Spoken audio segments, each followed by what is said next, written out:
Sanjay. Sanjay. Yes, I can hear you. Okay, I'm gonna unmute the meeting, so, if you wanna go ahead and show yourself. Let me know when you're ready to share screens for the presentation, and I'll broadcast it, on the other screen that you have. So when we get to you, just, let me know when you're ready to share screens, okay? Okay, sounds good. Thank you. Thank you.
motion to approve?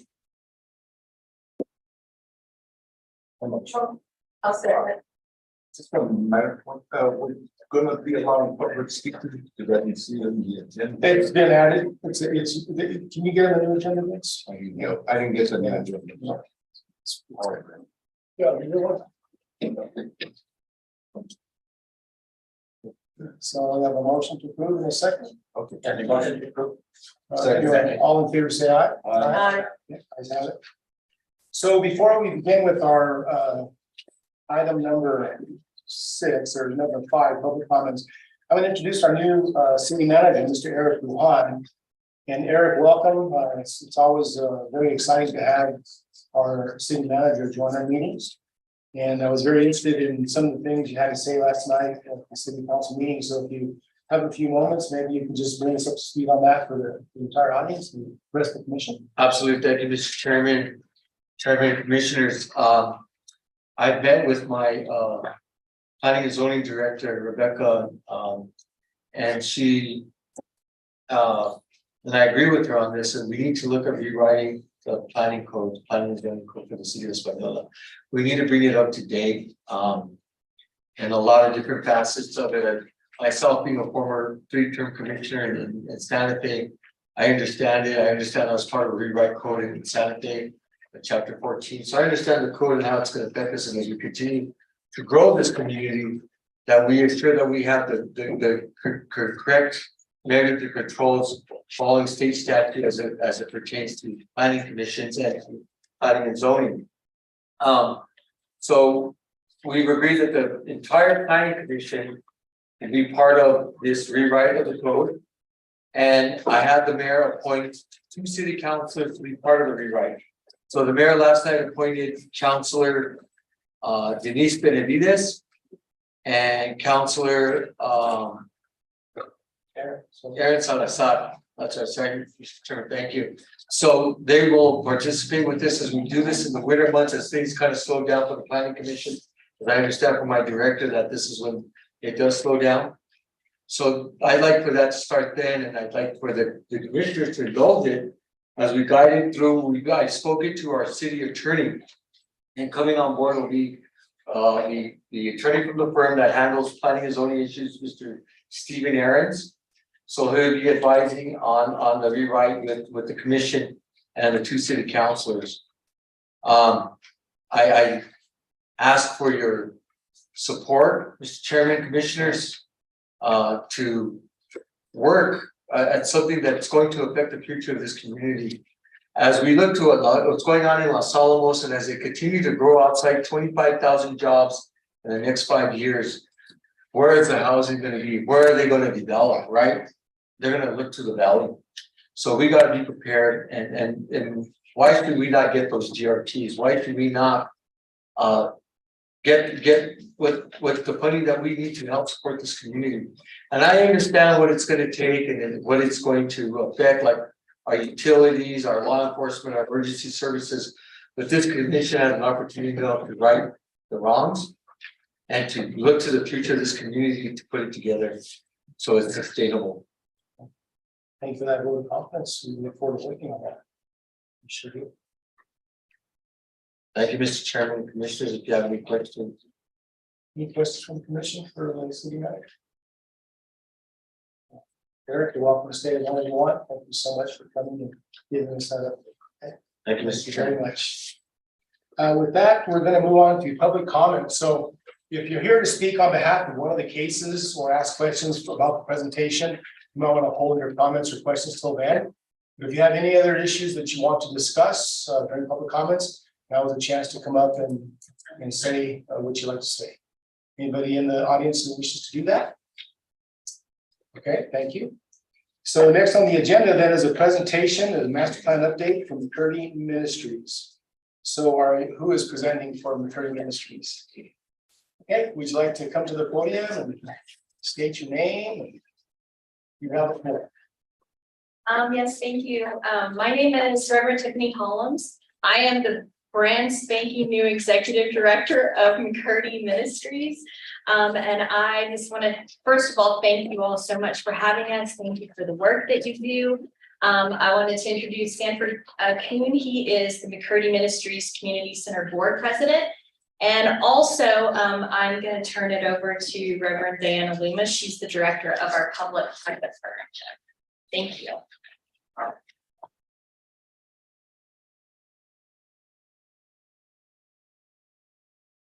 So thank you to the Planning Commission, City Manager, Chairperson, Rebecca. Seawall, has been a joy to work with you, and it's a joy to be in ministry in the Espanola Valley with all of you. October 21st, McCurdy will be celebrating 111 years of ministry in the Valley. And I wanted to remind you that not only were we a school, a mission school for 100 years, but we were the first school of any kind in the Espanola Valley. We operated for 100 years. We closed the mission school in May 2012 and helped to open McCurdy Charter School in September 2012. In 2012, the United Methodist Ministry that had been the mission school for those 100 years became McCurdy Ministries Community Center, offering preschool, after-school care, summer camp, school-based mental health counseling programs, all of that free to McCurdy Charter School. What a lot of people don't realize is that McCurdy donated $2.2 million of land and buildings and services that made McCurdy Charter School a possibility. And since 2012, we have donated to the charter school over $1.5 million of services at no charge to the school, including funding for a free school-based mental health counseling program called Project Carino. In addition to starting the first school in the Espanola Valley, I want to remind you a little bit of our history and what kind of citizen we've been in this community. We started the first GED program, and then when the Northern College got strong, we gave it to Northern College. We started the first community recreation program, and when the city got stronger, we gave it to the city. We started the first fire station in this community and gave it to the city. We started the first collegiate nursing program and gave it to Northern College. We started the first medical clinic staffed by missionary doctors and nurses, and they were the ones who, with McCurdy's support, started the Espanola Hospital, and it was given to this community. So we have a history of being an organization that whenever community struggles interfere with students being able to learn, McCurdy stepped forward to creatively make a difference and help solve those problems. Today, McCurdy Ministries Community Center finds itself with a 21-acre campus, aging buildings and infrastructure with remediation issues, buildings that are past their useful life that can no longer be used. So we come to you tonight with a creative update to amend our campus master plan, which was approved by the Planning Commission and the City Council in 2017 to redevelop our campus in partnership with HomeWise and also with FBT Architects. So what you need to hear is that McCurdy looked at our community needs and created a plan to help meet those needs, including a 10.6-acre, 70-home new subdivision of affordable homes, homes that teachers and nurses and firemen and city workers and good, ordinary middle-class folks can afford. Do you know that our campus is in Santa Fe County, and the average price for Santa Fe County homes is $760,000. And one of the reasons why the mission school had to close is that we couldn't compete with the salaries that the public schools were paying teachers. And therefore, the teachers that we got would stay a couple of years and then leave, going to a higher paid position. And maybe they loved Espanola and maybe they wanted to continue to work here, but they couldn't afford to buy a house. And it's been at least 25 years since a new subdivision was developed in Espanola. So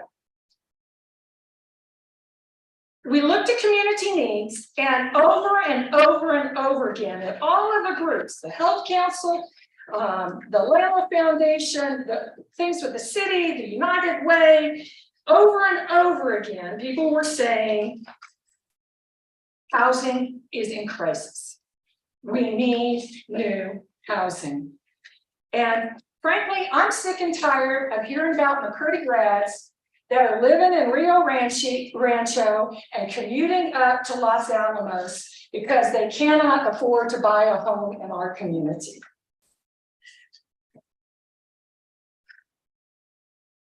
I want to see those people in this community committed for a lifetime, like many of you have been.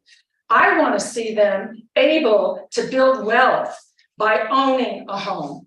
I want to see our community really moving forward, and McCurdy wants to see our community really moving forward because we're supporting that solid middle-class core of people who run this city and frankly, run the world and run our country.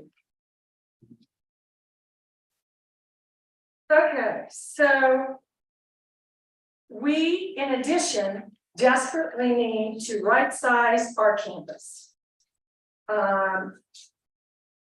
We intend for our headquarters to be about 7 acres, and we want it to be green as in energy efficient, but also green as in providing more green space for you all to enjoy as a community. We want to be financially sound while providing space for new programs. Like the second #1 need in our community is for affordable childcare. McCurdy can't do childcare because we don't have buildings that are suitable for childcare, that are safe for kids. So we'll build a new program building that will house childcare, a family counseling program that will be free, just like our school-based mental health counseling program, Project Carino, that's been provided for over 30 years, free of charge to this community, to students and families of McCurdy Mission School and McCurdy Charter School. So we will support grandparent raising grandchildren and do adult training programs and a whole variety of different kinds of programs. Now, to do this, some of the lot specifications will have to change, and our architects will talk more about that.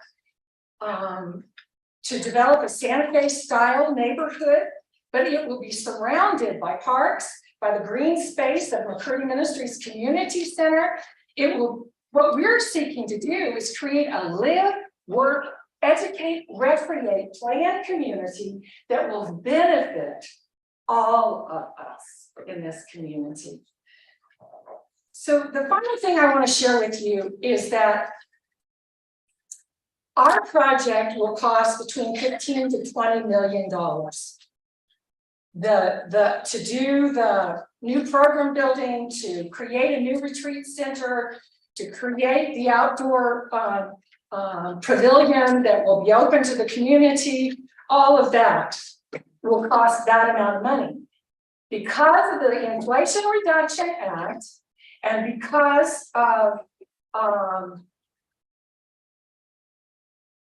the infrastructure funds, there is more federal monies available to do this. I have a list that I will give each one of the planning commission. We already have HUD funds to help reduce the cost of the purchase of land by HomeWise and increase what McCurdy gets. And that money will be put back into the redevelopment of a campus. There are what's called environmental justice funds that may mean we can receive 10 to 20 million dollars from the EPA to do what needs to be done on just McCurdy's part of the campus. Now I want to say one more thing. HomeWise is what's called a horizontal real estate development company, nonprofit. They are a nonprofit. Their aim is to help people who can't buy homes affordably and develop family wealth that helps generation after generation become stronger. They develop the land, they build the houses, they employ the real estate agents. So the real estate agents are employees and you don't have to pay a real estate commission when you buy the house. And they help do education with home buyers to get them financially ready, to help them know about first-time home buyer programs that can help reduce the cost. They are aimed at making better communities. And I can't tell you how proud I am to be able to say that we are partnering with them today. The other thing I want to introduce you to is Sanjay Engineer. He's from FBT Architects based in Albuquerque. Some of you may know Sanjay because he's done a tremendous amount of work in the Espanola Valley, and he's much beloved here. I want you to know that he designed and built McCurdy Charter School, and in that process got so excited about what McCurdy Ministries Community Center was planning to do that he has worked pro bono for us to develop this master plan. And then we went back to him asking to redevelop parts of it when we realized housing was such a critical need. And so Sanjay is going to show you on the screen the plans and also have a video of what the campus will start to look like. And then after that, you will hear from Jamie Jaramillo, who is the Director of Development for HomeWise, and she will tell you more about what they do and what their plans are.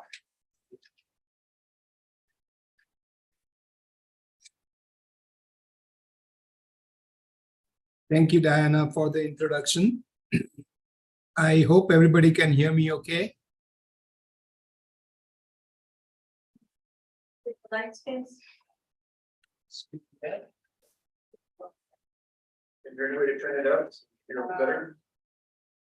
Can everybody hear me and see my screen? We can hear you and we'll keep quiet and hear you better and we can see your screen.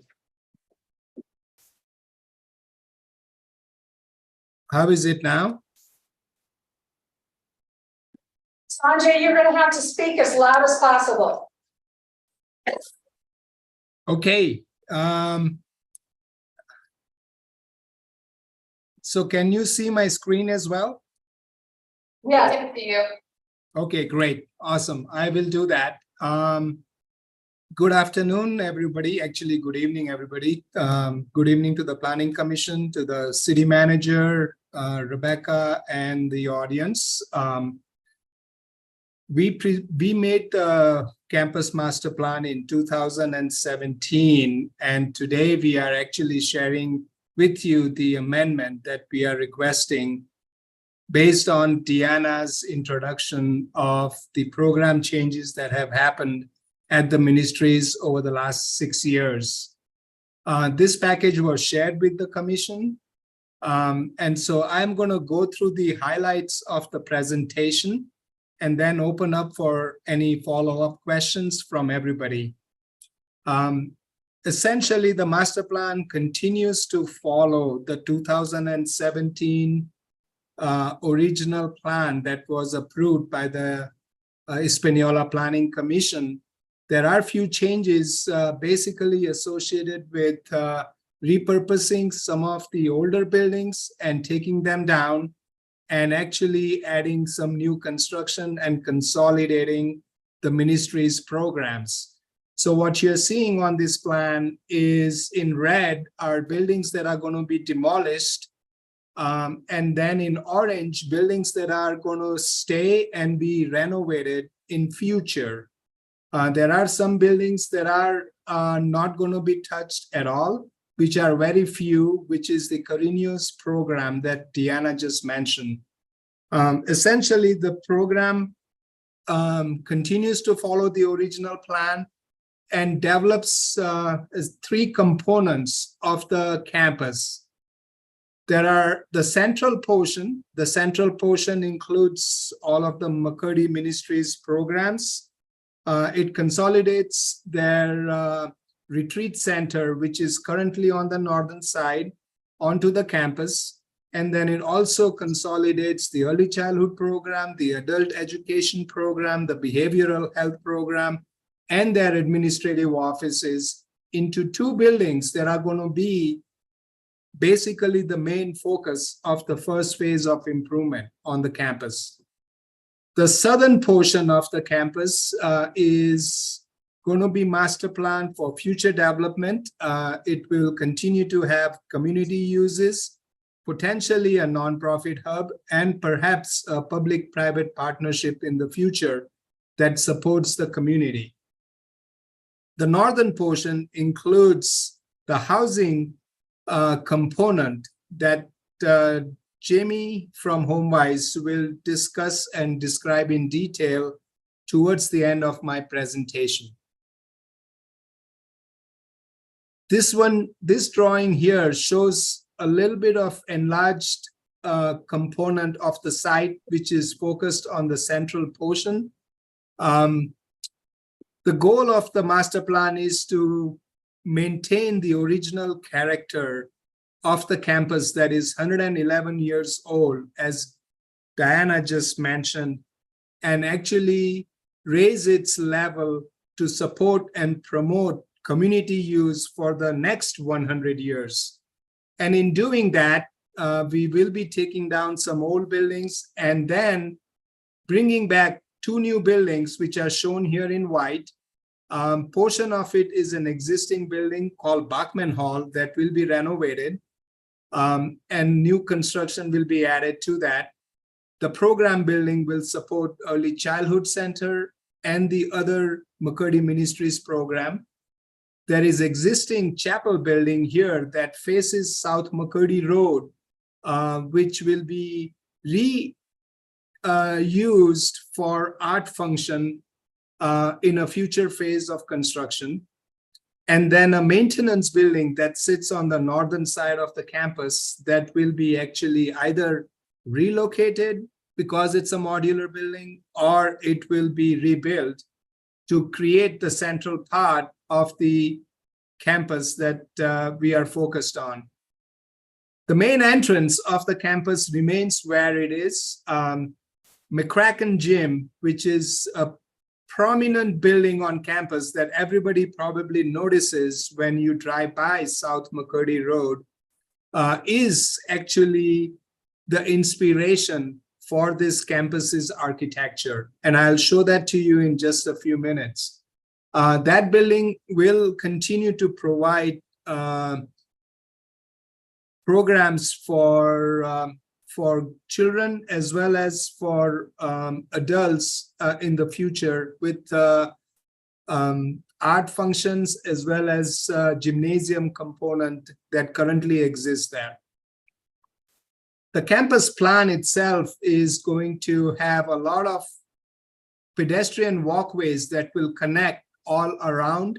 In this overall plan, you can see that the goal is for making this a pedestrian-friendly and a welcoming campus from the main entrance, and allowing for recreation to occur along the housing, along the acequia, and back along the entire perimeter of the existing site acreage. Also, landscaping is a very important component. We want to have a sustainable landscape that actually respects and honors the 100-year character of the building in the valley, and supports low water use campus landscaping. The program details that were developed for the two new buildings actually includes the retreat center, renovation of portion of the building and construction of a new building. This is a two-story building. Lower level will include some boarding rooms for retreat center. It will also include a history room that will celebrate McCurdy Ministries 111 years of presence in the valley.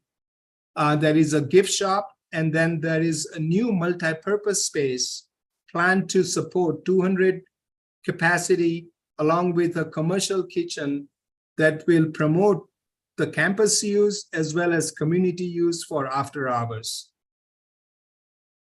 The upper level of that building will have more residential units for boarding. Totally, there are about 26 units with about 56 occupants, double occupancy with each room. On the right-hand side is the second floor of the Bachman Hall that will be renovated, and on the left-hand side is the new construction. The program building itself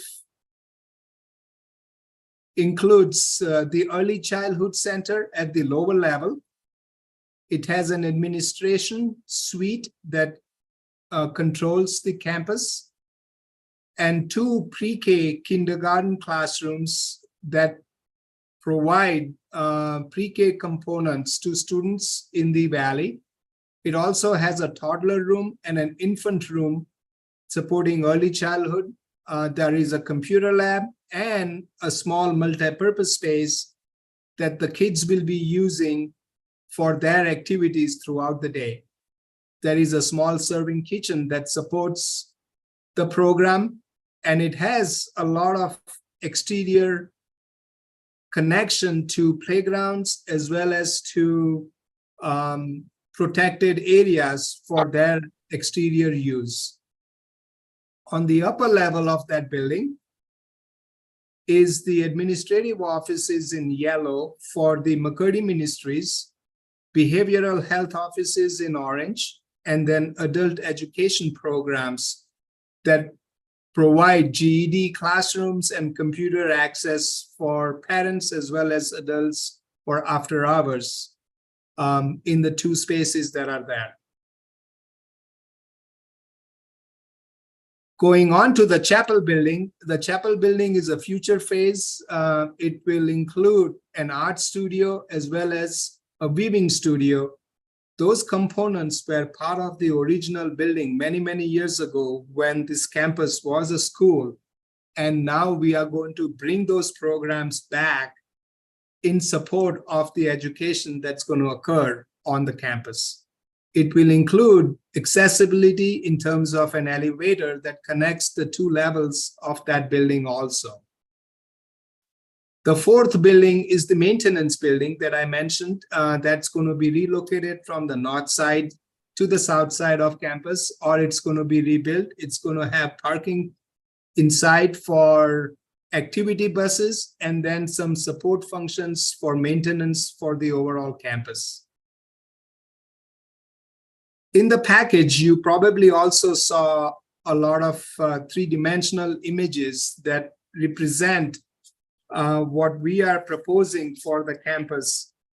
We truly want to respect and honor the northern New Mexico character that currently exists there and enhance that with use of building materials and forms such as pitched roofs, brick as an accent, territorial details on windows and doors and facades by adding portals and projections for passive solar shade controls that promote a very welcoming campus, but it also respects the local vernacular of northern New Mexico.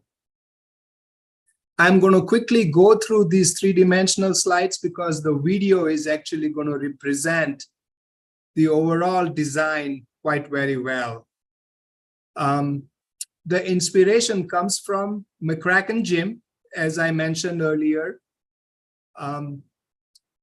Again, the goal is to create a very pedestrian-friendly campus, promoting walkability to all the buildings including the housing component and the school that currently exists on the west side of the campus. The idea is to create event plaza and amphitheater that supports not only the community functions for the campus, but also after our events, weddings, summer activities and festivities for the community. And a very secure and safe campus that provides the safety for all the users, that will include from little kids to all the way from adults and even older generation in terms of the community activities. So these are just some of the images that explain and describe the character we are creating on campus.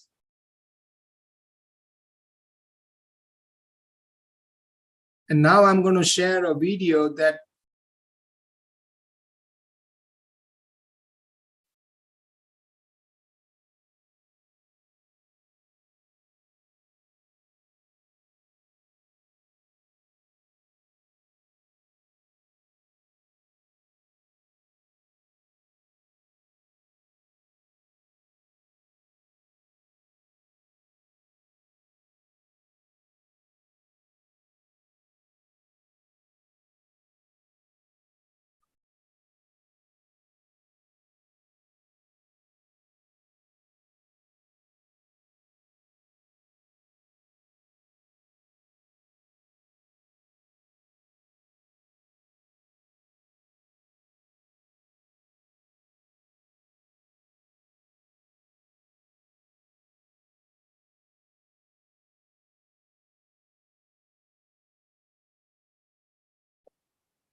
so I trust that shows what we are proposing for the campus. There are a couple of housekeeping items that were part of the package that includes the grading and drainage in a conceptual manner right now that is looking at water harvesting and low impact on the overall campus by using pervious materials such as overflow parking that is in granular material versus asphalt paving. So this kind of drawing was added to allow the planning department to actually have additional information for approval of our drawing and our concept. The next drawing shows utilities that we are connecting to the city services. Both water and sewer will be improved on the campus by connection to the city water and sewer. Both these items were coordinated with the Public Works Department at the city of Hispaniola. With that, I'm going to bring back the master plan drawing so that Jamie can share the housing portion of the project. Thank you, Sanjay. If you would just zoom in to the subdivision, that would be fantastic. Thank you. So members of the Planning Commission, thank you so much for your time. Rebecca, thank you as well for organizing this opportunity for our team to present to the Commission today. Again, my name is Jamie Jaramillo, Real Estate Development Planning Director with HomeWise. I'd like to start by giving everyone sort of an overview of who HomeWise is. Diana did a fantastic job of touching on that. HomeWise is a New Mexico nonprofit organization. We're also a community development financial institution, or a CDFI. And the HomeWise mission is to help to create successful homeowners and strengthen neighborhoods so that both individuals and families can improve their long-term financial well-being and quality of life. We provide services to New Mexicans that range from personalized homeownership assistance and coaching, free homebuyer education and financial fitness education, real estate development services, as well as down payment assistance, real estate brokerage, and competitive mortgage loans and loan servicing. So a really large range of homeownership services. And in partnership with McCurdy Ministries, HomeWise is really looking forward to opening up our services to residents in Espanola. Currently, our focus is in Santa Fe County as well as Bernalillo County. So we're really looking forward to expanding to the city of Espanola. Our vision really for the redevelopment of this campus as part of the residential portion is as a home builder and affordable housing nonprofit partner on this project.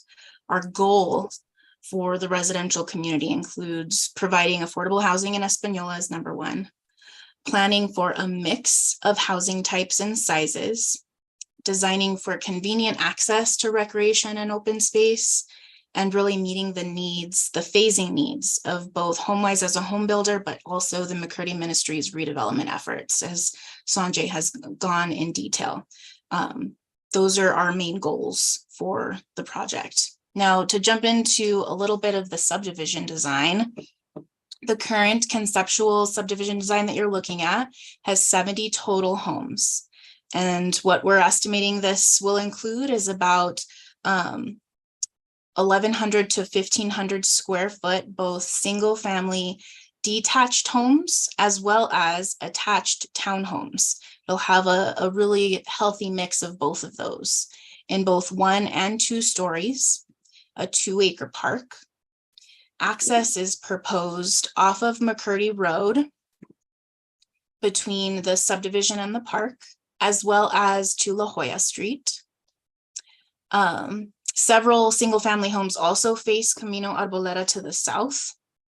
So access will be along Camino Arboleda as well.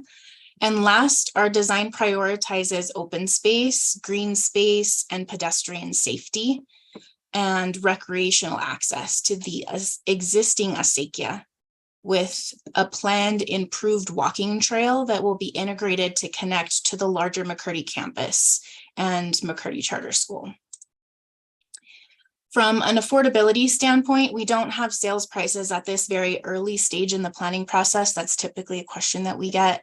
But what I will say is that HomeWise commits to make 40% of the homes in this community affordable to a range of family income levels. And that's really part of the HomeWise special sauce, is we really try to prioritize a mix of income levels in our communities. So last, I just want to leave you with our master plan intent.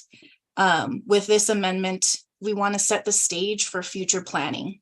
We understand that we will have to come in with a subdivision plat to really finalize the roadway widths, the subdivisions, specific infrastructure.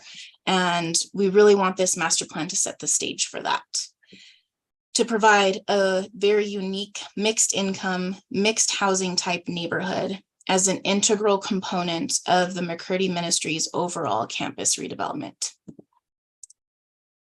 And I will be here for any questions as well. I know Diana has a few finishing remarks to make. Thank you so much.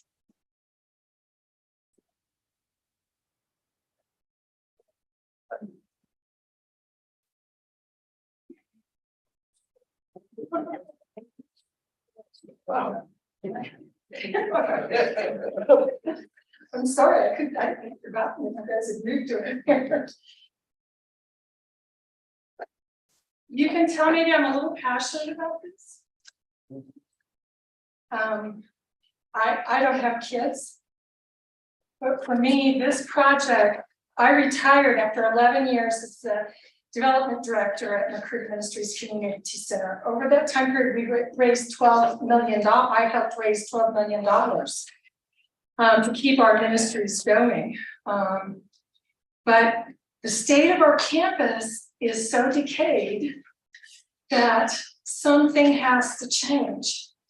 And we are nearing the end of our financial resources. And God always provides. Through the Inflation Reduction Act, through the infrastructure funds, through the COVID funding, there is more federal funds available than at any time of a lifetime, all of our lifetime. And the United Methodist Church loves McCurdy, but doesn't have the resources to put $20 million in to make this campus what it needs to be for the next 100 years, to continue changing the lives of your children and your grandchildren and your great-grandchildren and your great-great-grandchildren. So what we're doing now really is with the focus of 100 years from now, still being here, still being a powerful force for good in this community.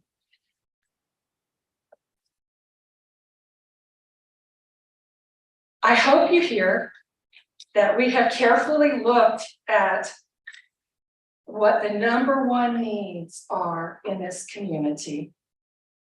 And we desire, as a part of our faith in Jesus Christ and our love of all humanity, to continue making a difference in this community. And these changes are essential for that to happen.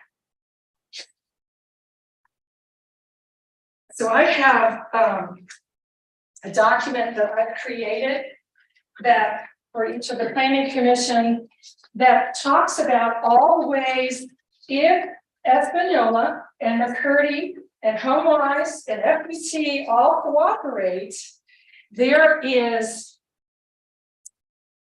because of the work that McCurdy has done with the Environmental Protection Agency, that's why we can apply for a nonprofit environmental justice grant to redevelop our campus.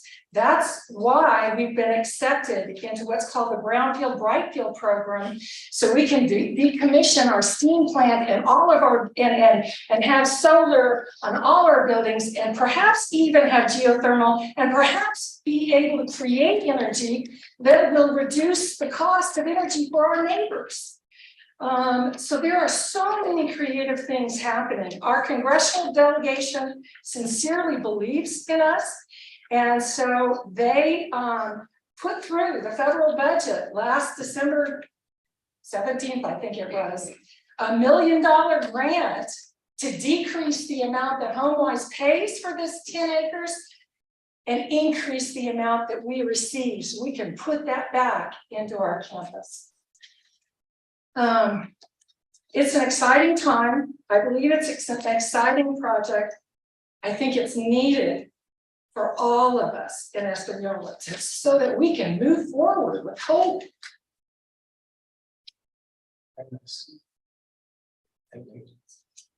So you want to establish some questions from the Sure. audience? So, How many units are you talking about with boarding rooms? They're not boarding rooms. Yeah, well, we have a retreat center now. And what you all don't know is we're an economic engine also for the community, because hundreds of United Methodist volunteers pay us to come make a difference in your community for you, okay? So this is to redevelop Bachman Hall, which is the old boys dorm, the original boys dorm, into a new retreat center that will have dining facilities and industrial kitchen. We gave our industrial kitchen and dining hall to the charter school, okay? And part of what we want to do is we need to be able to cook for our retreat people who come here. We also need to be able to cook for our preschool, and then we would be able to cook for all the other independent preschools in the community through USDA funding. So there's a myriad of ways that will make a difference. So is there campus housing, like TRS, student housing? No, it's not student housing. It will be for retreats. Retreats? Yeah, so we have these volunteers that come for a week at a time, United Methodist Volunteers in Mission, who work in our community, who help to make it, and they do it because they love Espanola and they love McCurdy and they love God. Okay, so it's to house them, and then we'll expand the program with hopefully more reading retreats and pottery retreats and marriage enrichments and retreats and events for the community. There'll be a whole expansion of what we do in that area. Reverend, I didn't catch your last name, I'm sorry. Reverend Diana. I did. Wrong Commissioner Joe, okay. Hi. Anyway, last spring or early summer, somebody could correct me, when the Department of Transportation had a virtual meeting. And they were discussing about what they were gonna do with South McCurdy. They were mentioning that they were gonna do sidewalks and bike trails and all this kind of good stuff. And some of the people that were on the meeting, on this virtual meeting, commented, well, you really can't do it from going from McCurdy all the way to Santa Cruz Plaza, because that's a historical site. You can't widen the roads, you can't add sidewalks, you can't, because that's not wide enough. But also in that discussion was brought up, you know, that the Department of Transportation had talked to McCurdy. They had not talked to Okay, us. I understand that. Please let me continue. But they didn't realize that McCurdy Charter School and the Mission are two different entities. At that time, it was your former director, Ms. Alvarado, that pointed out we are separate, so they had not talked to you. They were not aware of this housing project that was going to be added to this plan that's occurred. And you know, some of the people that were in the virtual meeting didn't realize that there was going to be this housing project. They thought that the baseball fields were going to be kept and be used for the community or for whatever purpose, schools. So, you know, there was a lot of question, well, that's going to create a lot of traffic. We have traffic problems. You have people coming into McCurdy Road entering and exit, and then to pick up their students or to drop off their students. It creates a big traffic problem for them. That was a big concern of a lot of the community members. Some people realized that I was in the planning commission. I started receiving calls and having conversations with people, and they were saying, gosh, I wish, you know, that there would be some sort of a plan, you know, traffic plan done. So, you know, that's what's lacking on this plan, and that concerns me, and it probably concerns a lot of people that are going to be speaking soon. So I can tell you. Okay, could you allow me to finish this back? Okay, so there has to be a traffic study done. You know, and it's going to affect not just the South McCurdy residents, it's going to affect the community throughout the whole, because it's going to, if we get this large traffic number, all the roads leading out to Riverside Drive or heading to Los Alamos, where people may work, or to to the schools, to the high school, or to Santa Fe, wherever they're going to work, it's gonna create traffic, more traffic jams. Because the roads that are leading out, like the Chimayo Road, it's a 2-lane highway. Ferry Lane's 2-lane highway, La Jolla, 2 lanes. So, you know, those type of things I think need to be addressed, included into this plan, the traffic, you know, study. And you know, how it's gonna affect. I've also heard from community members that they tried to get a hold of their city councilors to talk about this issue, but it's not being addressed.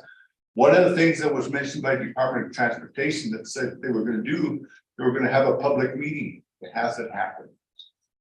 At that time, when I heard this thing, I mentioned it to the then acting planning director that she should address this to the administration.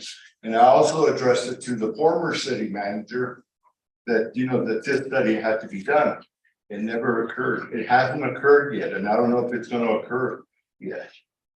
I talked to the commissioner from Santa Fe County, Justin Green. He has concern about it.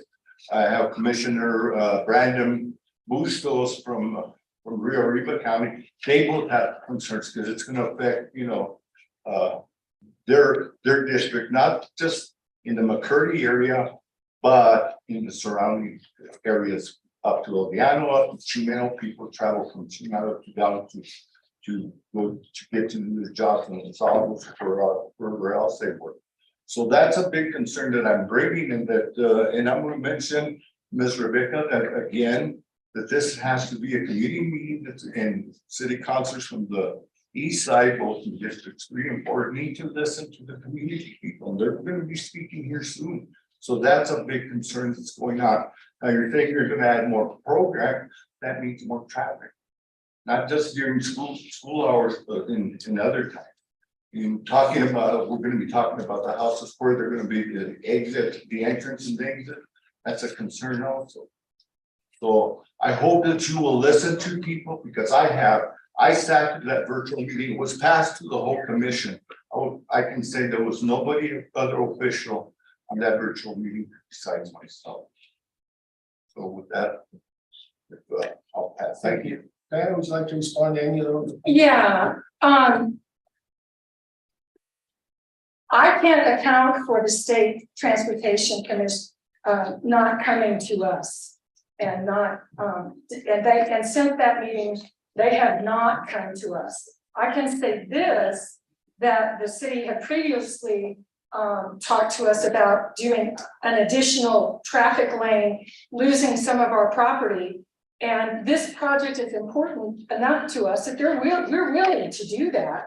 But I can't account for the historic portion of Santa Cruz. All I can talk about is our campus and the fact that we're willing, you know, to help make that road wider. Okay.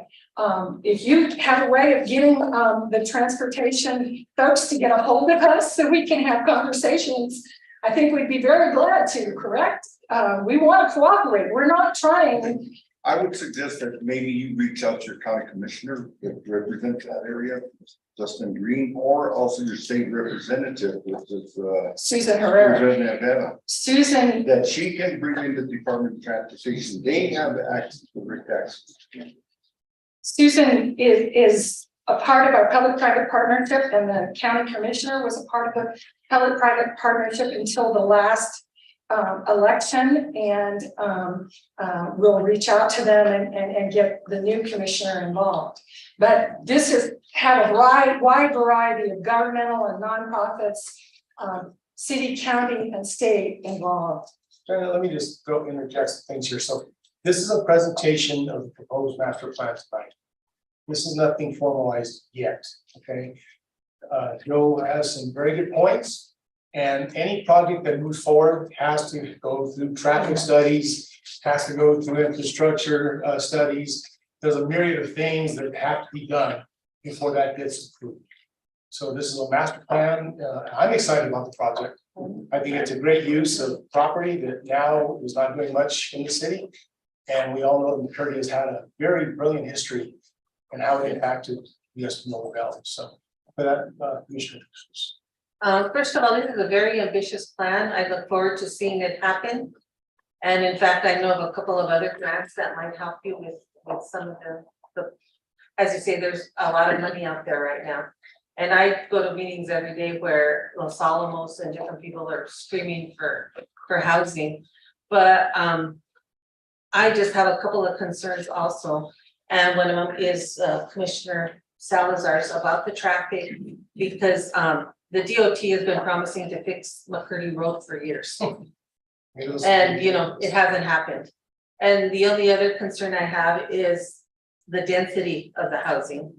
Just because you know, I see various people in this room that live on Calle Algodera and Calle Santa Cruz.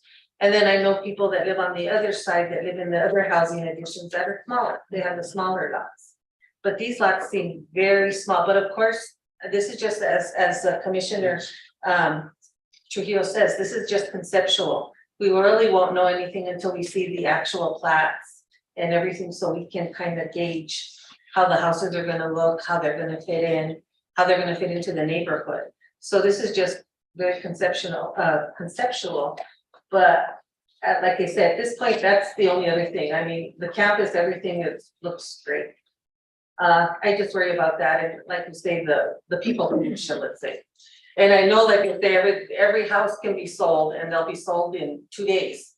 But it's whether you want to pack that many people into that space. So just one thing in relation to that, just to remind you that we started on this process in 2019, and we're working with our third city planning director, okay? And it was the city planning director who came back to us and said, and HomeWise, and said they wanted it to be denser. Because remember, Espanola is surrounded by tribal land. We don't have the ability to annex more land. We don't have the ability, you know, we have to make really good use and reuse of the land that we do have that meets the critical needs of our community, and that's what we're trying to do. And let me, any other questions, Commissioner Martinez? You said that you're waiting for the highway department to get a hold of you? Is that what I understood a while ago? The highway department was told that they weren't talking to the people who owned the land that they were making plans for, and we asked them to be in conversation with us. And to my knowledge, we've not heard from You them. asked who? I'm sorry, What did you ask? at the meeting, the virtual meeting that he's talking Have you about. talked to the highway department at all? Have you asked them? No, Y'all need to just call them. Get a hold of them, they'll talk to you. No, I'm sure they're willing to help us. and we'll do that. I think that needs to be in conjunction with the city. It does. And so, you know, we. You're coming with a great idea and the city needs to welcome. Yeah, We're but there's still things that need to be resolved. Cheers. through. But like I said, like I said, I'm looking forward to seeing all this happening It's a and beautiful. take advantage of going to the McCurdy and to all the different things you're gonna be offering. Yeah, you're offering now, but you'll be able to do it there. It's a beautiful plan and I look forward to it also. One, of course, I think the homes are just too dense and there are 70 homes right in there. That's quite a bit. But get a hold of, we don't want them packed in like Rio Rancho that you can basically reach out and touch the next house. In my opinion, you know, we want a little bit more space, but 70 homes, that seems to be a little bit too much. Get a hold of the highway department. And it's nice that you're willing to give some of your land to improve the road. So hopefully, you know, that will help resolve some of the issues, but of course, there are other ones that we're willing to address also. So there is a critical mass. HomeWise has to have at least 55 houses for them to consider this project. And frankly, if you want to do the most good for the most people in this community, then you're going to want to make this affordable Yes. for For the community. for teachers and nurses and policemen and firemen and city workers. Could I ask Ms. Jaramillo a question? So Ms. Jaramillo, is this gonna require a variance change on the lot sizes for these homes? That's a great question. And yes, that is something that we've spoken with Rebecca about, that it will require a variance to the lot sizes and all of the lot dimensions, really. Will be part of this subdivision. When we look at it. It's, we can't, like I say, on the conceptual one, like I say, they look very small, but on a plat, they might be workable. So we'll have to look Yeah, at you it. do have 70 homes and a family living there, and then you're gonna double the parking spaces. So now there's gonna be 140 vehicles in and out. Every single one of those houses will have garages, will have off-street parking. And our board required HomeWise to have wider streets to make the neighborhood work much better. And we required the walking trails around the continuation of an improvement of the walking trails around the whole neighborhood. So if I may, Commissioner, let me, I'm gonna open this up to the audience, they can ask questions. I'm gonna start with this end of the room, we'll just go around the room. So you next, sir. I didn't get an answer for the number. He mentioned 70. Is that correct? With those spaces that you're going to use for the ministry, how many individual units will you be having? Well, sir, she said there's gonna be 70 in the housing, but you're right, I think he wants to know how many would be on campus, That's right. which aren't permanent. In the retreat center, there'll be capacity of 56 people with 2 people to a room. So you're talking about, okay, so you're talking about 120 places to live. No, Those are not permanent. They're not No. permanent, but sometime or another, there'll be 120 No. units in use there. it's a maximum capacity, sir, of 56 people at any time. In the retreat center. With In a retreat center. the other centers, with both centers. I'm not You sure have what a other retreat city. center and you have a housing project, correct? Okay, So together, that's 130 units, correct? 70 and 50 something and 50 something, correct? I think so, I guess I can help them. So they will have 70 home units, you're right. Right. And then they're gonna have the capacity of 56 people in the retreat center. So I guess that. in 26 rooms. Yeah. 26 So that would rooms. be 96. 96, okay, Yeah. okay, that's what I like. And the retreat center is mostly used from March to October. For the summer, Temporary. prepare the campus to do the. They're not living I know, spaces. They're- existing comes down, I'm sorry. existing retreat center. comes And the down. existing retreat center comes down, which was a dorm, and that becomes a park. Yeah. That big green space you saw was a park. Sir, you have your next question? I had a question. Do you guys plan on having this under an HOA?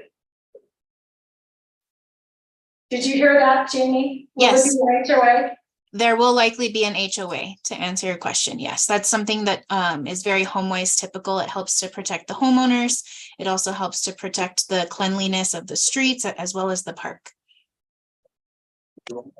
Next, do you have a question?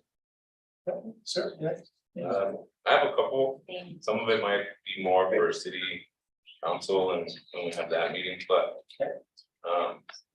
Backing up what Joe said or Mr. Salazar, the traffic there is already bad. We live on the corner of La Jolla and McCurdy.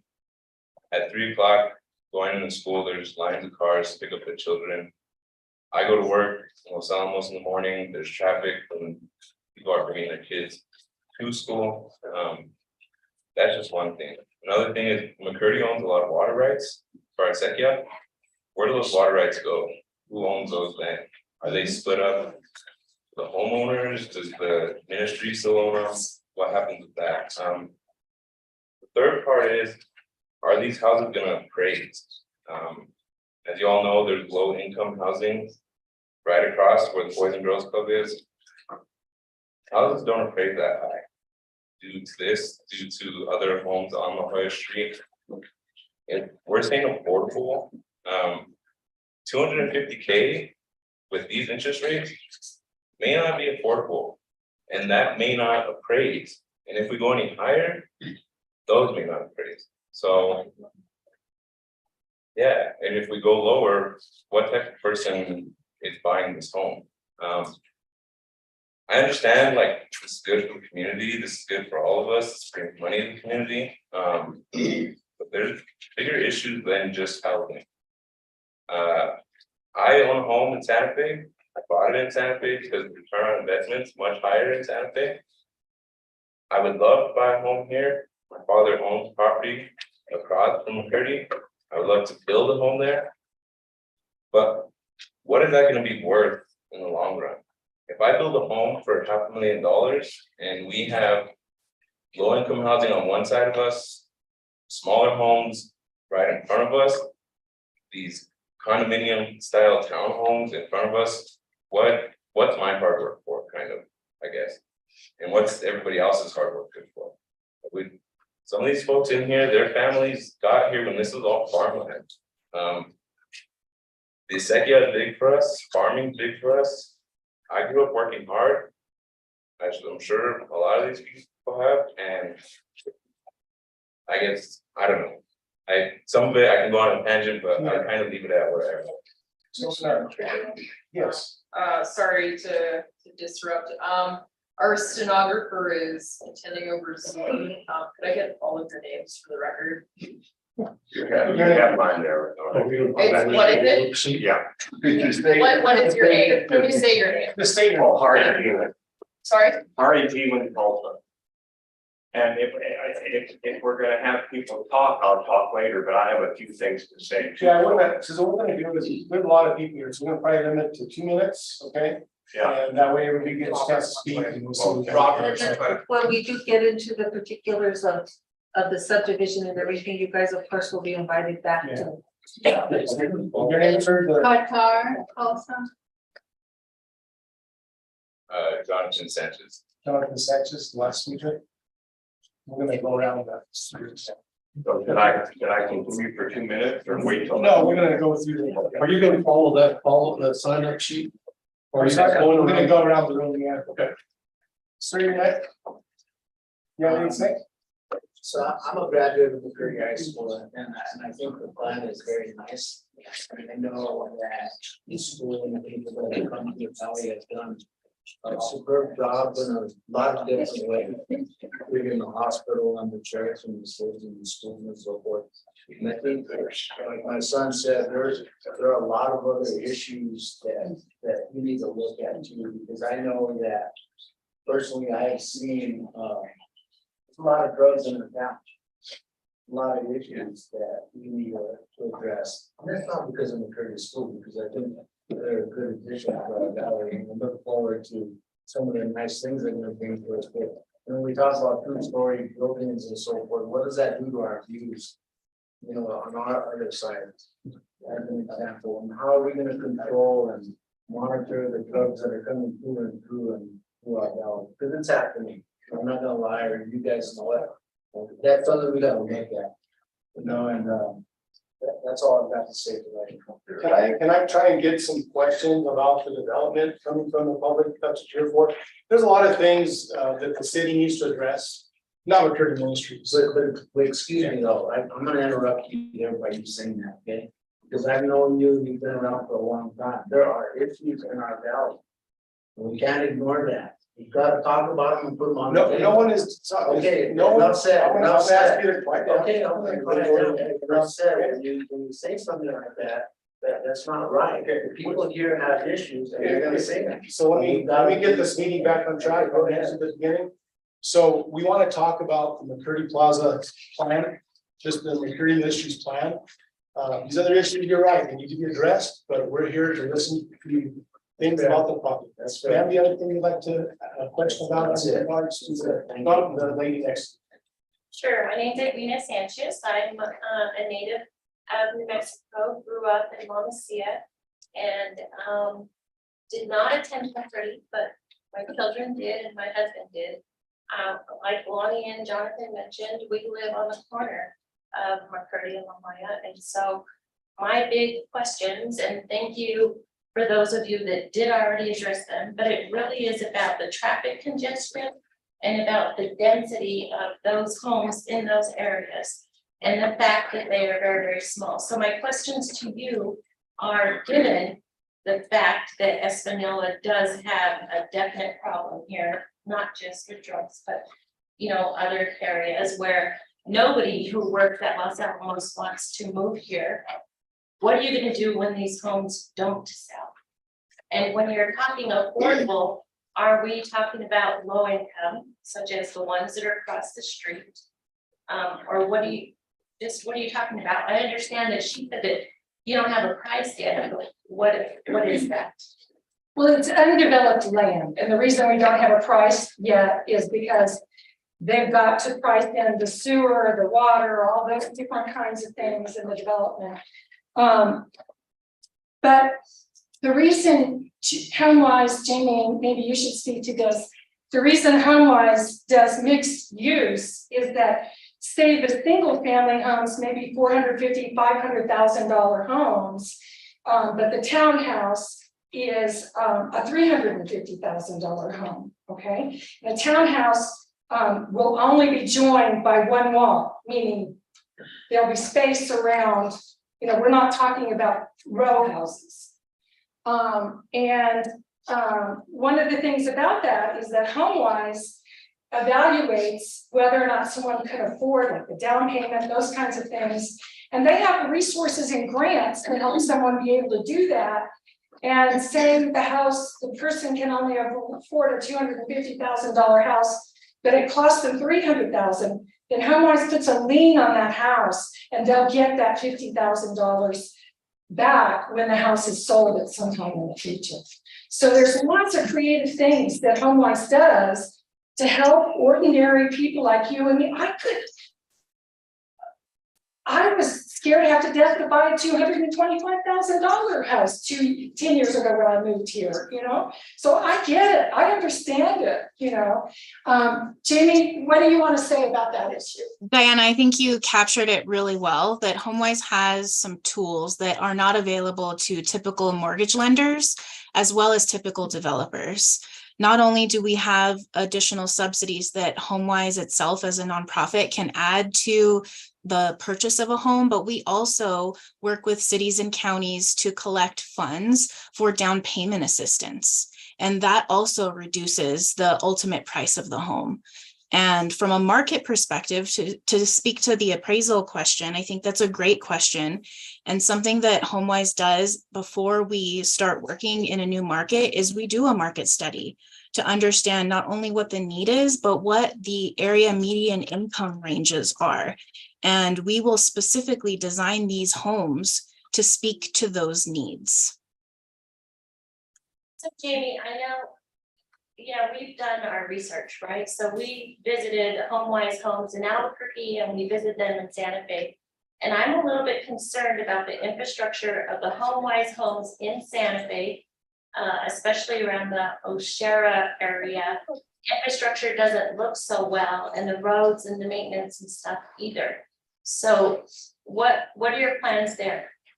So to differentiate the O'Shara community from our other communities, O'Shara is a larger master planned area where several home builders, HomeWise being one of them, developed several lots within the subdivision. The subdivision infrastructure was developed by the original developer. The McCurdy Ministries redevelopment project will solely be McCurdy Ministries and HomeWise to develop the infrastructure.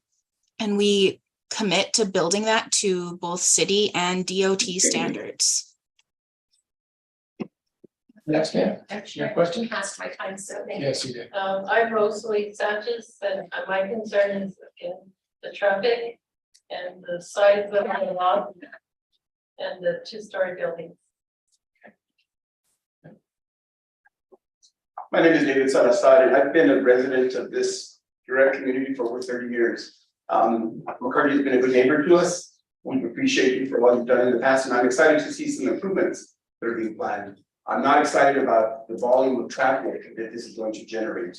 I've lived across the street on Cerrito Lindo for many years, and the traffic between the school and the subdivision there was a nightmare during the school release hours and in the mornings. And that affects all of the commuters that are going to Santa Fe, Los Alamos, and anybody that's going down McCurdy Road. Where is all this traffic going to filter out into? Is it going to go onto McCurdy Road? Is it going to be spread into the subdivisions that are right there? That's a concern for most of us that are here tonight, I think. We can't absorb that. McCurdy Road was originally a wagon trail. It's now a state road. And there's not a really big plan of what I'm hearing tonight as to what the improvement plans will be, the infrastructure plan for that particular area. La Jolla, in addition, is a small, narrow street. There's not a whole lot of room for expansion on either one of those roads without impacting the people that live there and having to acquire additional land. If that is not part of this plan, I don't know how any of us can absorb that type of traffic. So I'm just gonna inject something again, so. On a project of this magnitude, the city's gonna have to get involved on the infrastructure. And they're gonna have to come forward and do some changes to that area. I don't know what those changes are gonna be, I'm not on the city council or the mayor. That's something that's gonna have to be addressed. So how many here are worried about the traffic? So we don't need to keep saying the same things over, just raise your hand though, so the developer can get an idea of what people are concerned about. So that way, is there anybody that wants to bring up a new question? Okay, so let's go through the back row first. I'm just gonna kind of keep track here. Any, you next or anything? No? Okay. So you sir, anything? I would besides traffic? Yes, I'm just surprised, frankly, I'm surprised that the DOT hasn't been involved in this. And if you look at that map up there and you see that stretch of McCurdy Road and how much of your property is alongside of it, why haven't they been involved at this point? Why hasn't somebody met with the Secretary of the Department of Transportation? That should have already been Good question. part of the plan. That's a good question. Sir, can you state your name? David Salazar.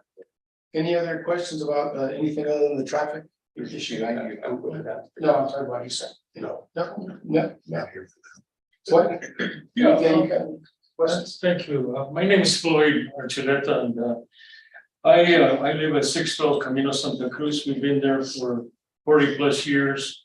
We've invested all our lives into our communities and into our homes. And you know, it's really easy to come and put together a nice plan, and it is. It's a nice plan that you put together, and it's something that's really needed. But I think you need to consider what impact you have on the neighboring on your neighbors.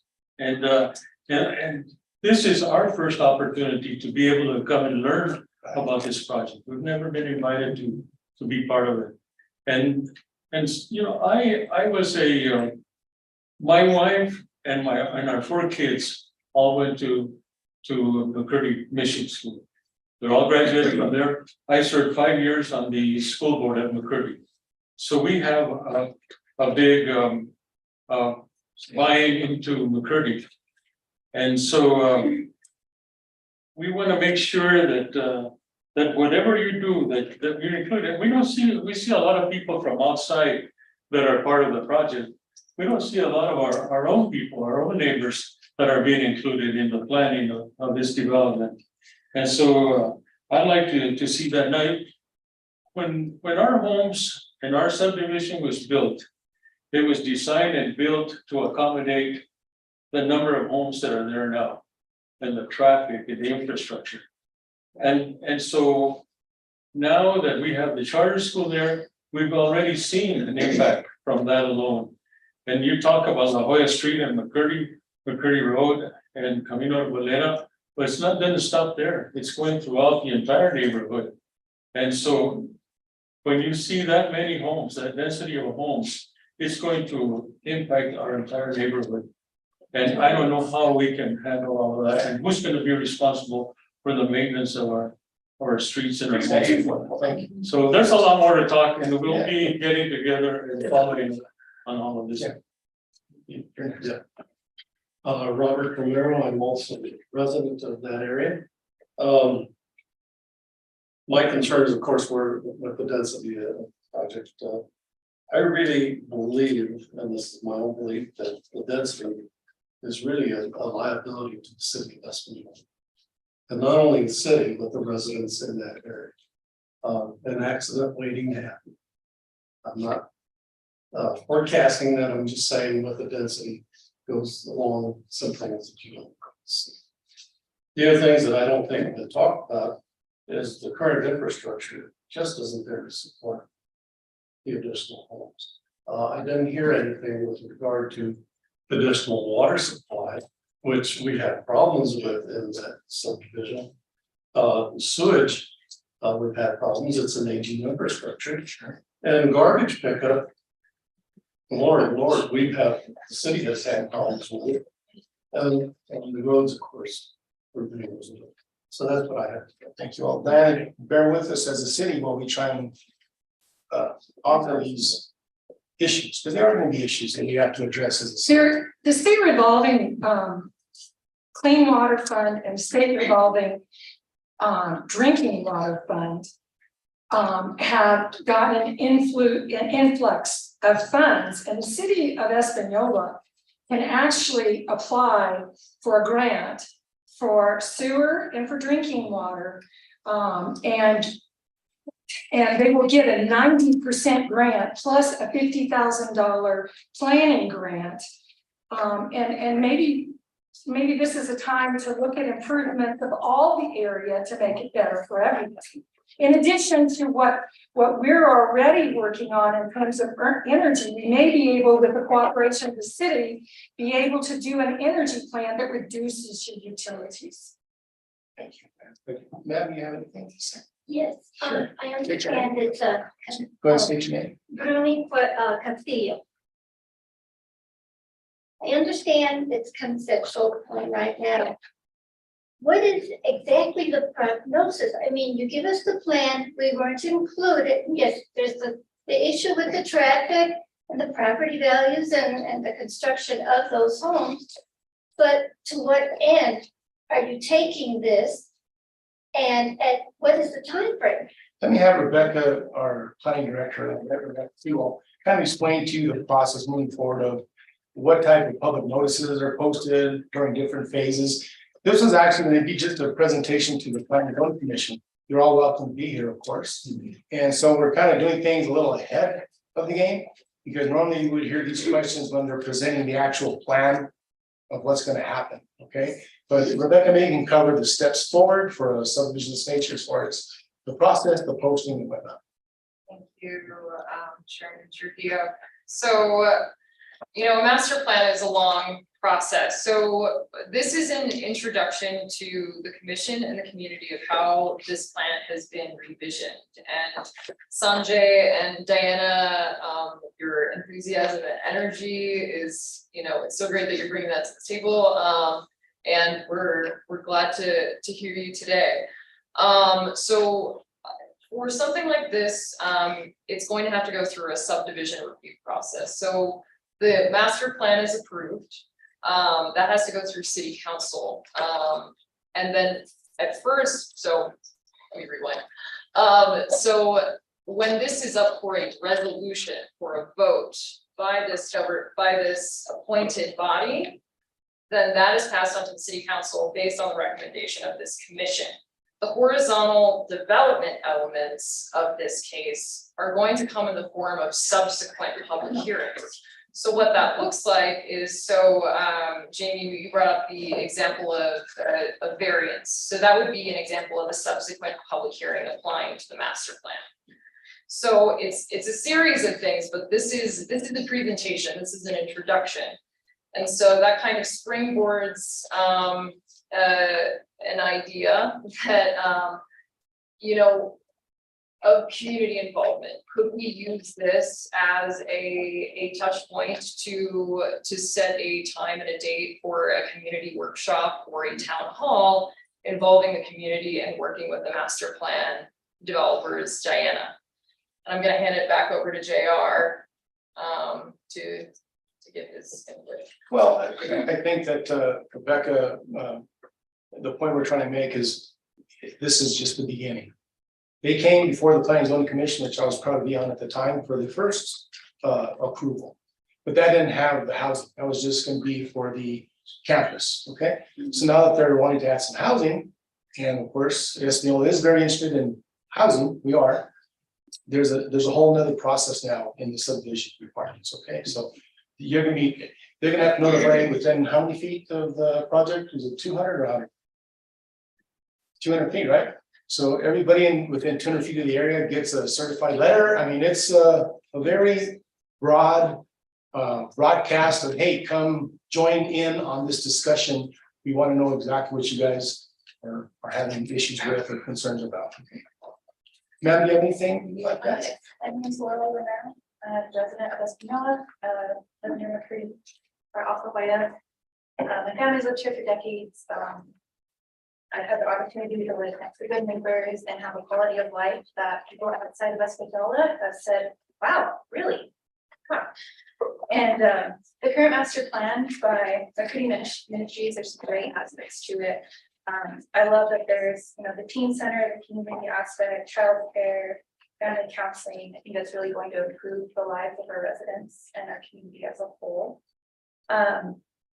As someone who is in the HomeWise program, I've been there almost a year trying to find a place near my family in Espanola. That has not really happened.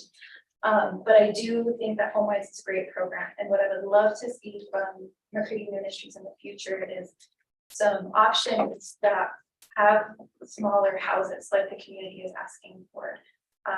And when you work with DOT, consider larger roads don't fix the problem of congestion. Go to any major city in the United States. That does not solve the problem.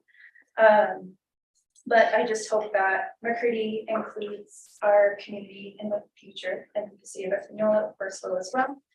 And look at some other smaller housing options. Thank you. Matt, do you have any questions? I just wanted to say, well, my name's Agnes Valencia and I live a couple of streets down from Camino Santa Cruz, and we feel the impact on State Road 76. I mean, it's dangerous. People fly through there. And again, as this other gentleman said, it's an accident waiting to happen. I attend Santa Cruz Holy Cross Church, which is just a few steps away from McCready. And again, as you park out there, it's a risk. It's a risk every time you park outside of, on the other part of it, from McCready Road just goes into State Road 76. So I'm concerned with that as well. So, I think this is a wonderful idea. I think McCready has done some wonderful things for our community. I certainly know a lot of people that have graduated from there and people that have their children there as well right now. And it's wonderful. They speak just great about it. But I do think the city really needs to involve all constituents, because and no offense to you at all, please, because it just needs to really come to the community, not as a secretive thing that happens, but because it does impact all of us. And no part of this process would ever be secret.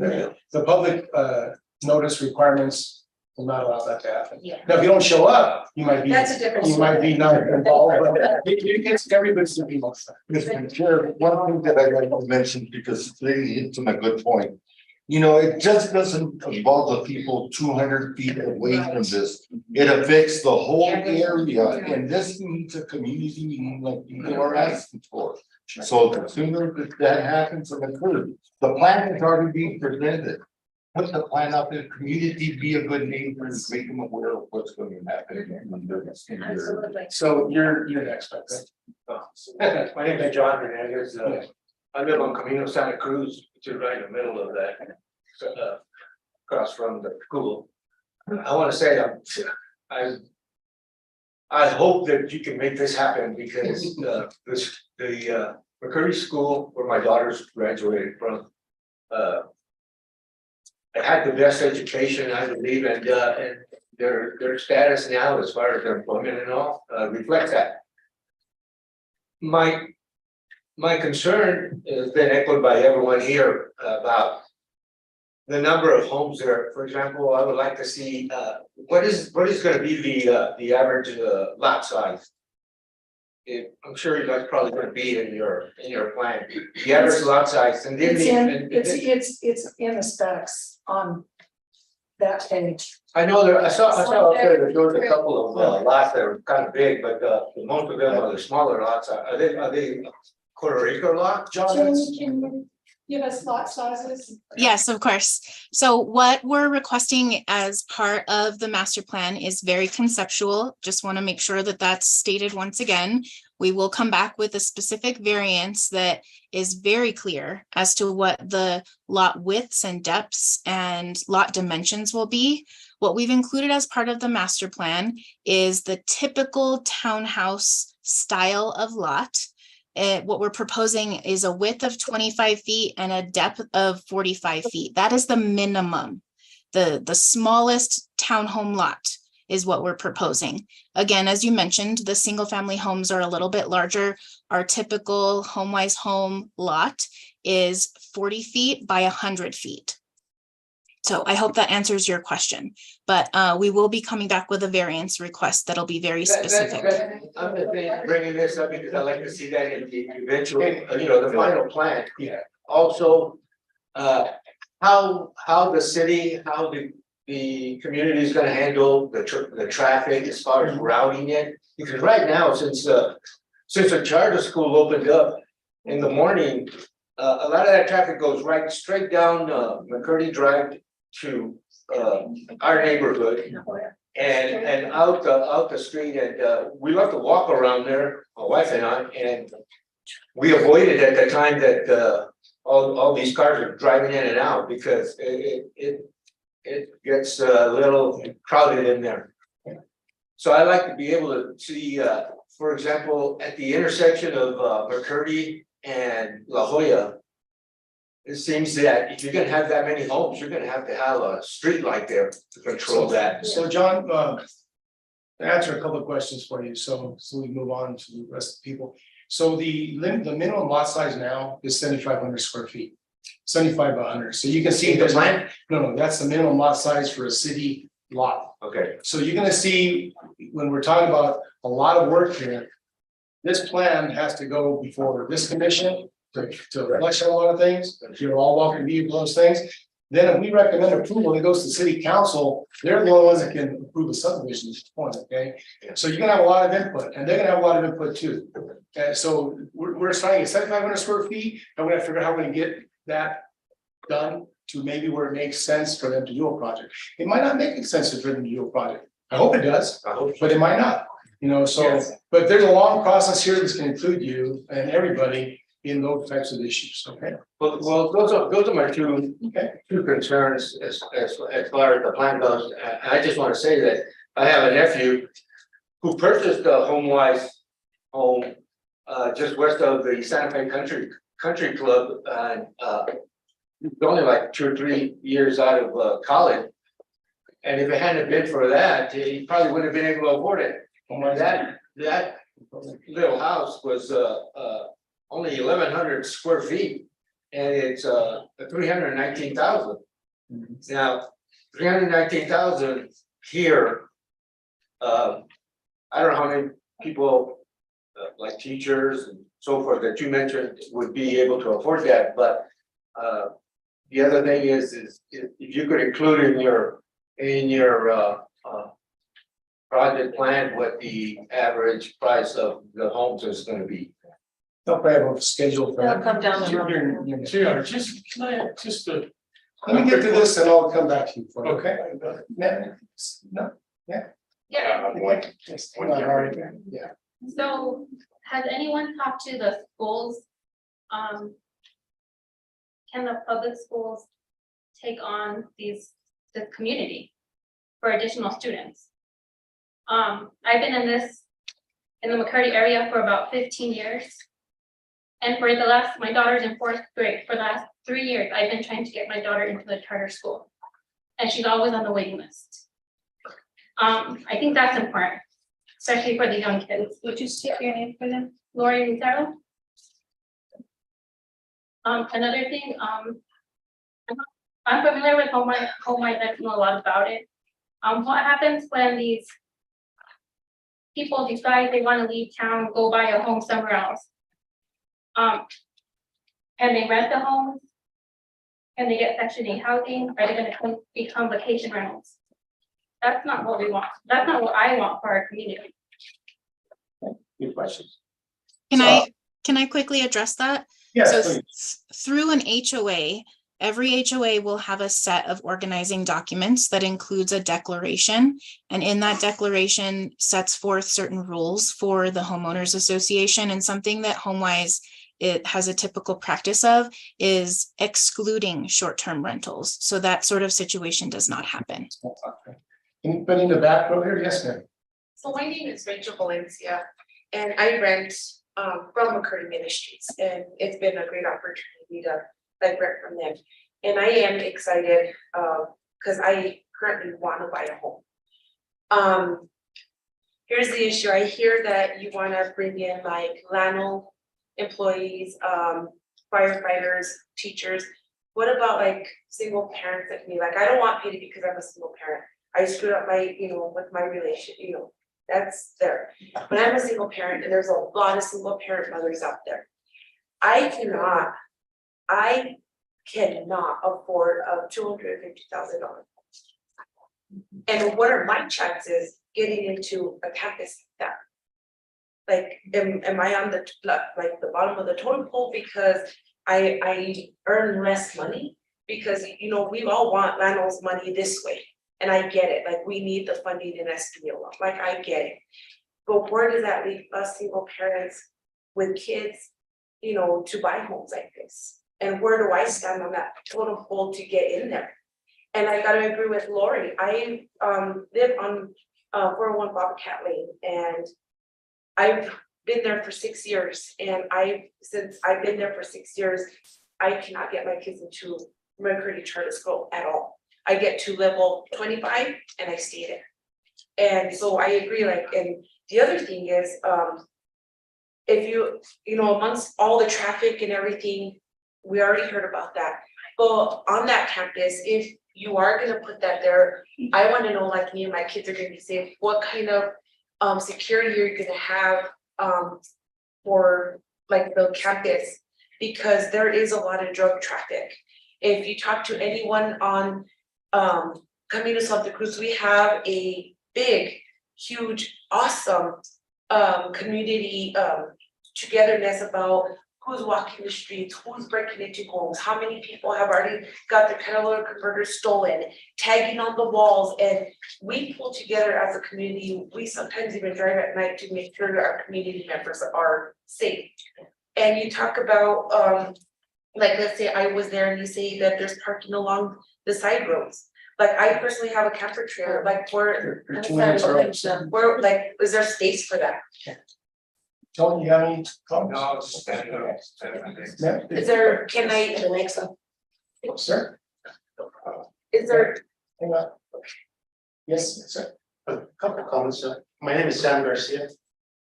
It was mentioned by Commissioner Salazar that there was a virtual meeting for the Department of Transportation. That happened in September 22. And it was advertised. They sent massive amount of emails. I got a flyer in the mail. But for those that are interested, they still have that site up mentioning what their challenges are up and down the prairie and up and down the Hoya. So you can actually look that information up to see what their challenges are. Stuff like, part of the street only less than 20 people out in some areas. When vehicles take 8 feet, 20 feet is and we're talking about utilities and everything else, but don't forget internet in here. You're not gonna get anybody happy in that home bill.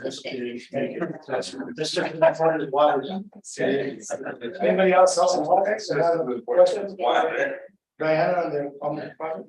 So Harley, you're next for 1 minute, okay? We're gonna talk about the Okay, I'm sorry. We didn't answer the question. Jamie, can you talk about the ways HomeWise helps single moms get into a home? Definitely. And thank you, Diana. I would like to address that. So I would say about 25% of our home ownership pipeline, which are those individuals who are constantly working with us to become what we call home buyer ready, approved for a HomeWise loan, are single parents.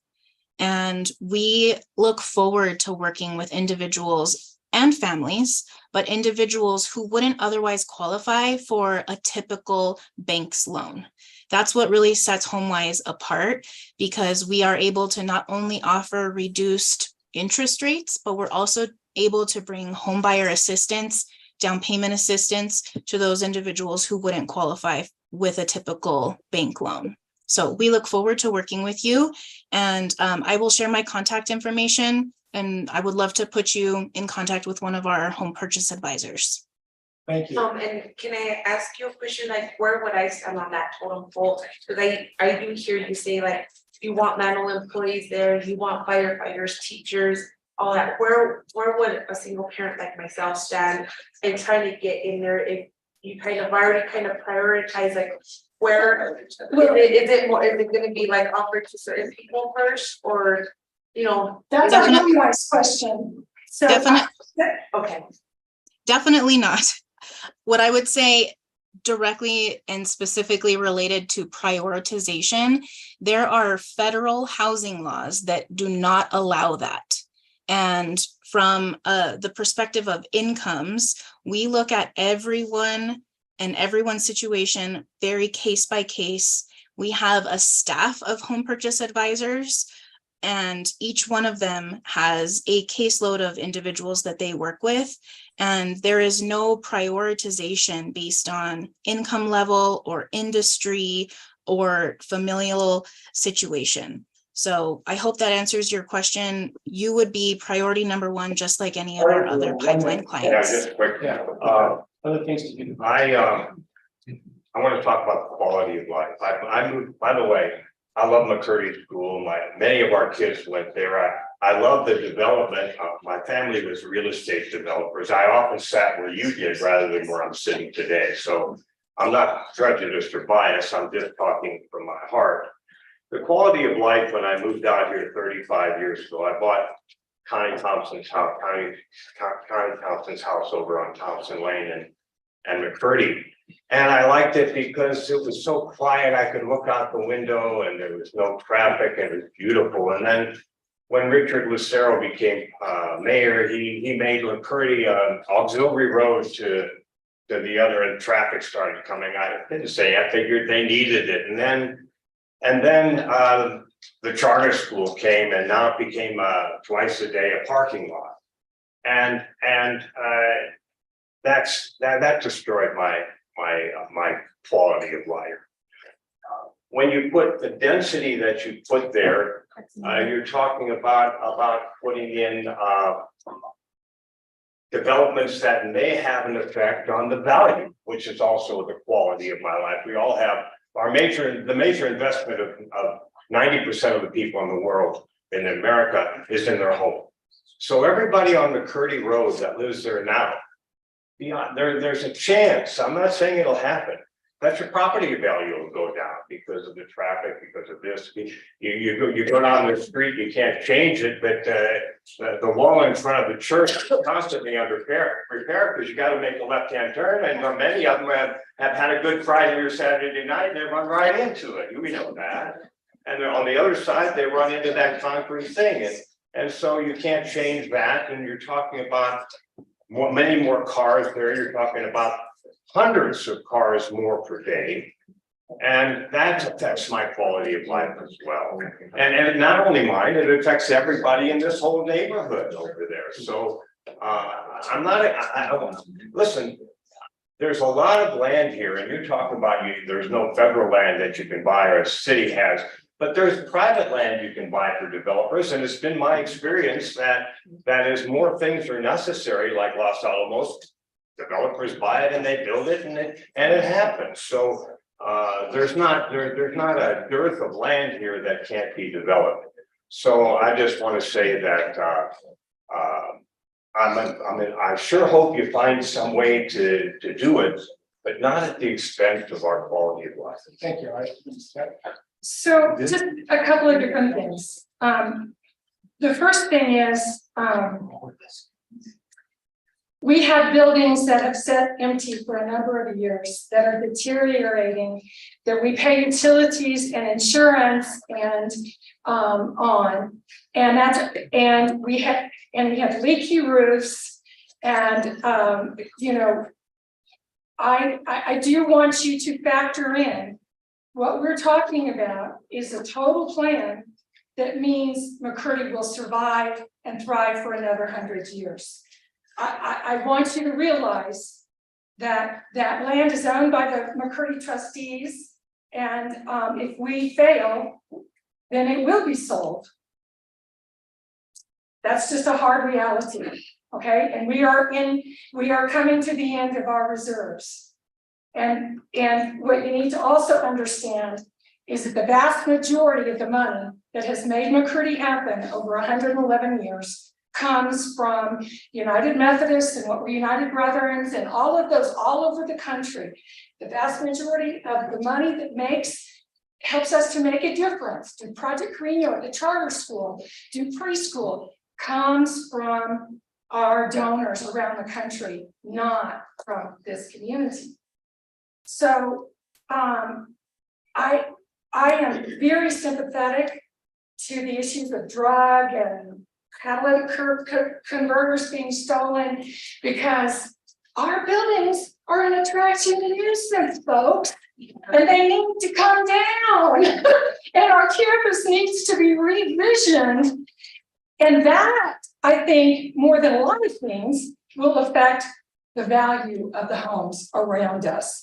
And having an outstanding community like HomeWise, and Jamie, you might want to say something about HomeWise's record of impact on property values around the neighborhoods surrounding them.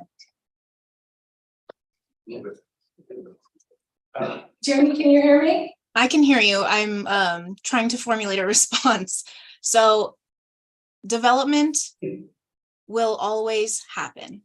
It will continue to happen. Infill development like this, which means a parcel that is undeveloped and surrounded by a community, typically will be raised in property value, not at similar levels, but starting from that infill site's redevelopment.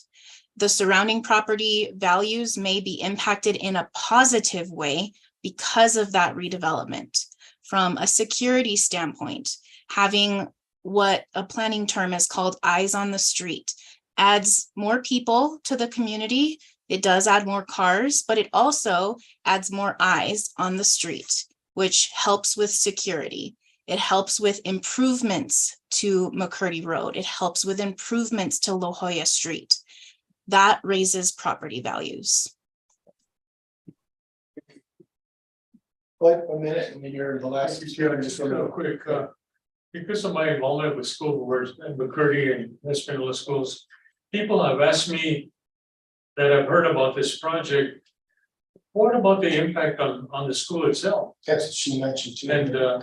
And so that's a concern. We're doing away with the athletic fields, and that's something that's important for schools. So I just wanted to reiterate that. Okay, I want to clarify. We gave the charter school 8 acres. They did purchase the football field from us, but we retain ownership of the baseball fields. And here we are trying to balance, the greater good, when all of the city leaders and the county leaders and the state government officials are coming to us, and people like our renters saying, I can't buy a house. We're trying to respond to that very, very basic need. That's what we're trying to do. But if you're involved in education, that's another responsibility that you have, is the recreational aspect to the students. So that's something. So one of the things to make clear is there is a cap on how many students the charter school can have, based on the contract that the charter school has with the State Board of Education. And there is a state law and there is a lottery system, and that's what they're referring to on how you get your child in to the charter school. And I do want to, so that is an issue that has nothing to do with McCurdy Ministries, okay? And the second thing is, it was the city that required there's McCurdy Road and there's McCurdy Drive. McCurdy Drive is the road that connects over to Camino Arbolera. And that is privately owned by us, but the city required us to allow the charter school to use it in that way. So that's a piece of information for you to hear. Mr. Murray, the last question to the night for this project. Oh, I just have a comment, Okay. and the comment is to you gentlemen that are sitting on the city planning board and to the ministries. It would be great to see the master plan that I could access online. I mean, this is the first opportunity. I'd love to visit. Sir, it's been on our website for 3 years. Okay, that's good to know, and I never knew that. Yeah, But We've publicized that, it's been in our newsletters, it's been, you know, but this is the first time we've come for any sort of official with this new plan, so. Appreciate it. Okay. Well, everybody here, you're welcome to stay for the rest of the meeting. We are going to take a 5-minute break so we can get adjusted here for the public hearing to go through. But I want to thank everybody for coming. Please keep informed and maybe, I don't know if your grandson is here tonight, hope they'll write a story and keep things going in the next meetings, okay?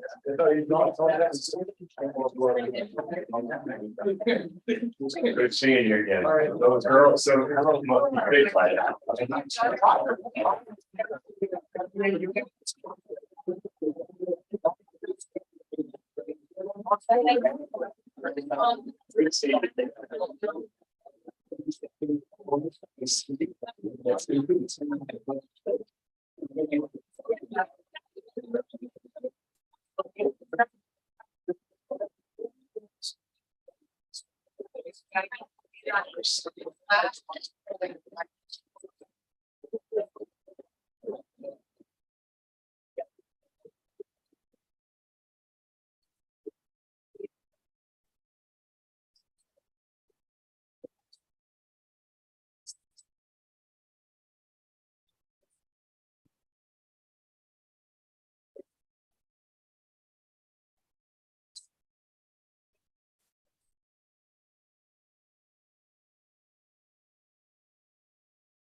You're wandering, then you're right back. Thank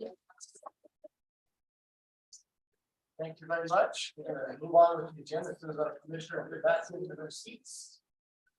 Getting further to see there, guy. You coming back? Yeah, I'm just gonna give my phone. Okay, I'll wait for you. You guys, there's some water, I think, still around, if you need some, anybody? And the rest you can just turn off. You guys know where, Ross?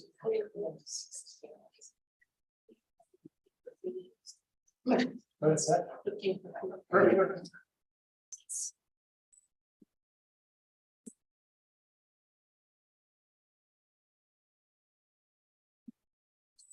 Hey, Beth, did you see Ross and, no? We don't have a quorum. Oh, we're gonna get that.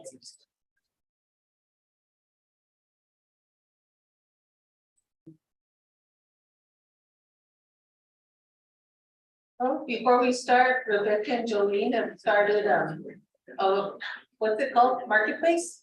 Yes, it's the Hunter Market. So it's a free vendor space, at the old Hunter. Thank you, Diana. Oh. I saw that. Thank you. Thanks. And there was some people selling really good vegetables and stuff today, and you'll be Wednesdays and Thursdays? Wednesdays and Thursdays, so we started this morning, bright and early, Shine's right here. Yeah. We started this morning bright and early and, yeah, we'll be there Wednesdays and Thursdays until it gets pretty cold and nobody wants to be outside anymore. But, anyone who makes anything or grows anything in the Northern Rio Grande Valley or other places I'm excluding, from New Mexico, are welcome to vend. Artisans, growers, farmers, bakers. And food trucks. So today we had, yeah, he was out there. I think he's back tomorrow, so. Yeah, so if you or anyone you know that are interested in vending or recruiting vendors, then close down and reopen in the spring. So my time's up. Do you charge? So for the fall season, we're waiving vendor fees. Did you guys see Joe? Yeah, I'll text him. Oh, okay. Give him a couple more minutes.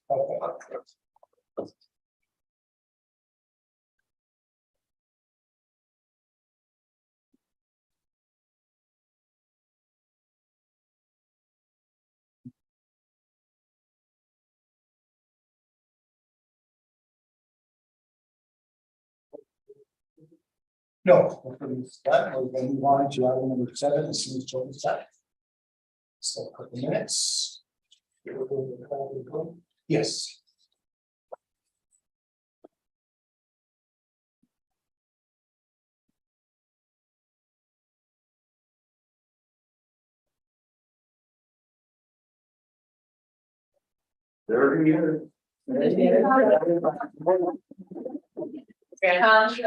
Finally got that building down the front building. Yeah. Now we're gonna have to resurvey the road for the John. Yeah. I'm gonna move on to, I'm gonna move on to item number 8. Item for consideration, new business. We're gonna be now holding our public hearing. And I want to read this statement before we begin. The following cases are quasi judicial in nature, and the hearing will be conducted under provisions required by the New Mexico Court of Appeals. This includes the identification of parties and the swearing in of all those who wish to provide testimony. The opportunity of cross-examination to ask questions will be provided to all parties. So I'm going to open this public hearing. 423-12, preliminary plat review for a 10-lot subdivision. UPC last 4 digits 0372, assessed via 1414 Kaya Coin. First off, can I ask if there's any disclosure of conflicts of interest of the commission? No, no conflicts of interest. So let's see here. Rebecca Sewall, our director, will be speaking on behalf of the city, is that correct? Yes. And we'll be speaking on behalf of the applicant. I will, Mr. Okay. Anybody in the audience also going to be speaking in regards to this case, either for or against? Tony? No, we're the Okay. property owners of Okay. 1414. Okay, and you guys have already signed up on your, so if I can have staff stand, please. You swear or affirm that the testimony you give will be the truth? Yes. Thank you. Will Mr. Arizona, you stand, plus anybody else that can speak for or against, would you guys stand? So I'm getting to swear in. So do you swear or affirm that the testimony you give will be the truth? Yes. Yes. Okay, and I'll be seated. Yeah, sign that, please. Anybody else haven't signed in on the sheet?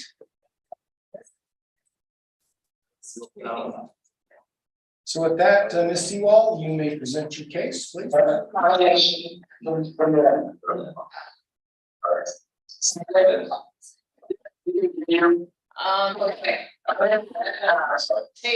got you. Got it. Some technical difficulties. What would a Zoom broadcasted meeting be without technical difficulties? Exactly. Is there somebody there that wants to speak on or against before? No, that Sanjay guy was still No? No one in the chat. Okay, all right. So Ms. Sewall, would you please present your case? All right, so today we'll be hearing a preliminary plat review for a 10-lot subdivision in the proximity of 1414 Kayak Pond, UPC 10461214100372 in Espanola, New Mexico. Pursuant to the City of Espanola Code, Chapter 350, Zoning and Development, Chapter 294, subdivision of land in the City of Espanola Municipal Code presented to the Planning and Zoning Commission, Chapter 90. This application is made pursuant to the requirements, Chapter 350 of the City of Espanola Municipal Code. Legal notice has been made as required by Article 502 by posting notices on site, sending letters to property owners within a 200-foot radius. Staff members have performed a reasonable inspection of the premises in order to determine that compliance with all land use regulations listed in this ordinance and all other applicable ordinances under Chapter 350 in the Espanola Municipal Code, federal, state, and laws are met. Post inspections may also be performed occasionally to ensure compliance in response to any complaints of violation and regulation of this ordinance.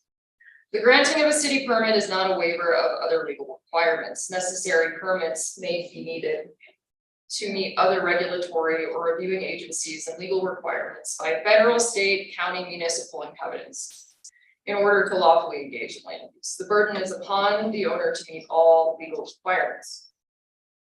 The property is zoned R1 Rural Residential District.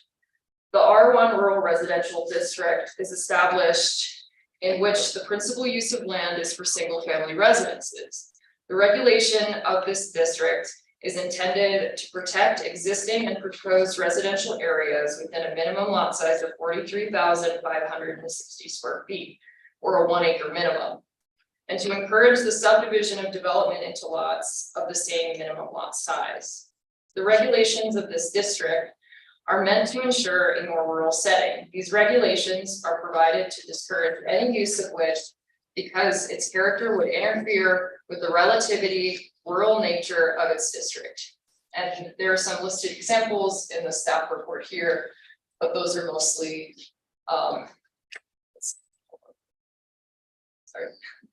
site-built single-family dwellings, manufactured housing units, public parks and playgrounds, community municipal buildings, churches, or other related to the practice of a religious faith, home occupations within the parameters set forth in this chapter, agricultural and ranching uses allowed in R1 district, provided that the following requirements are met. That the sale of animals or their byproducts is limited to those raised or produced on site and no importing of goods or products is being conducted. That the sale of agricultural products is limited to those raised on site, that no importing of goods or products is being conducted. That the sale of all goods listed as agricultural and ranching use is restricted to being a secondary source of income and for the household of the lot in question and the owner, and that the owner acquires as well as complies with the requirements of a home occupation permit. That none of the aforementioned uses creates a nuisance conditions as outlined in chapter 254. That the aforementioned uses are maintained within a restrained area, not adjacent to a riparian area. Farm animals are included in the following district, with the following ratios. We don't have to go into depth because that doesn't pertain to what we're talking about today. So let's get into the metrics of the property. So the existing site is the 10.3 acre tract. The existing easement that runs through the property at 1414 Coyote Cone is the only accessible point, and it is a 20-foot easement. The existing gate leading to the property is 13 feet wide. Coyote Cone's width does not meet minimum requirements for access. According to census tract level data from the Bureau of Transportation Statistics, the city of Espanola census tract that pertains to this property averages 6 trips per day per household, equaling 60 trips per day through Coyote Cone. Due to the nature of a preliminary plat review, this proposed 10-lot subdivision may once come before this body again to address the concerns of the following. Staff may not recommend the approval with the exception that the owner can address the following things.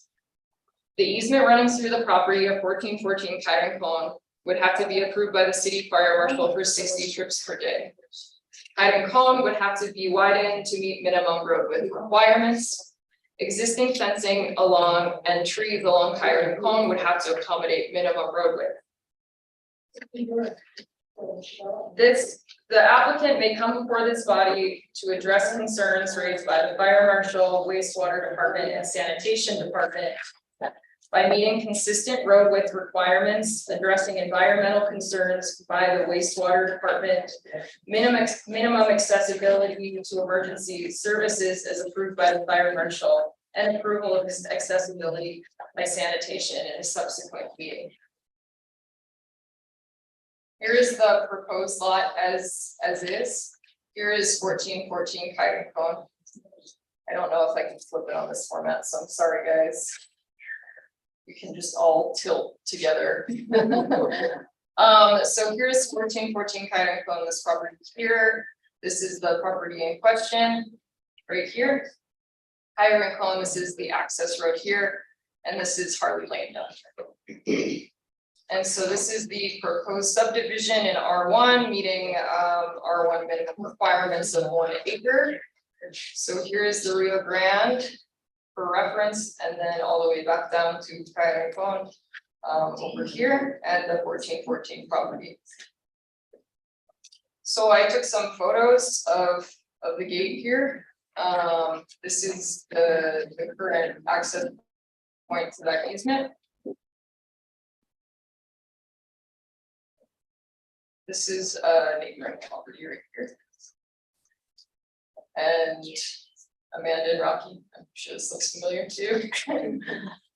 So this is the existing easement to the property and by which the road, the property is accessed. And then here's the R1 zoning map. So you can see that it's surrounded by R1 property and kind of transitions into B2 on the other side of the river. And so this is a planning application. Deeds. These are the write-ups from the DRT reports.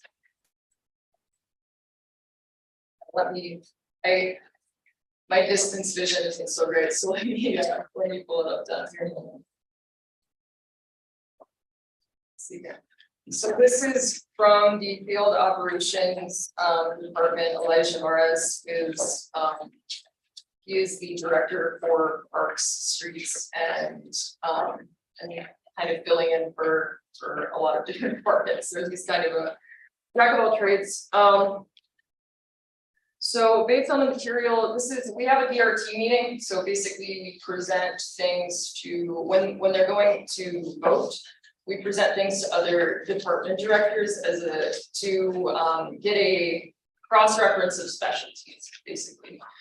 So based on the materials as presented, what obstacles to development do you see with this case? Proposed entrance across from existing home is too close to the dwelling. In addition to the number of vehicles entering and exiting, would burden current residents due to easement request proximity. Cayo Rincon is too narrow for emergency services. Based on your expertise, what could be changed to make this development possible?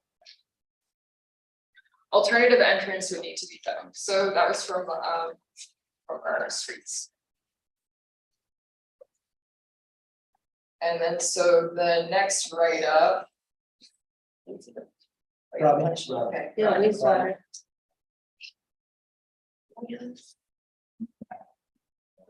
It says 10 septic tanks could leach directly into the aquifer.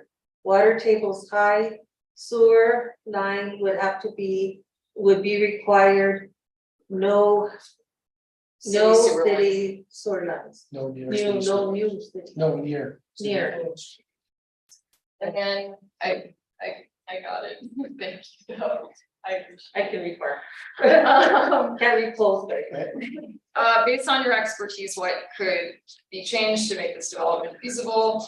His feedback, our wastewater director said it was not feasible. Stormwater would also need to be addressed. So that's that. John Francisco is our sanitation director. So he's our next director right up. Based on the materials as presented, what obstacles to development do you see with this case? Sanitation department has problems with Harley Lane already, not being able to maintain, and a culvert at the intersection of Harley Lane is too narrow, and culvert is particularly exposed and appears to be a hazard. Sanitation department traverses this road weekly. And then we pose the question as the planning department, based on your expertise, what could be changed to make this development possible? Roads should be widened at least to 30 feet and be on a maintenance schedule. And so the other DRT report that we have is presented is Pablo Montoya. He's our fire marshal. Based on the materials as presented, what obstacles to development do you see with this case? Access road does not meet minimum width requirements and is not developed to handle a 10-parcel subdivision.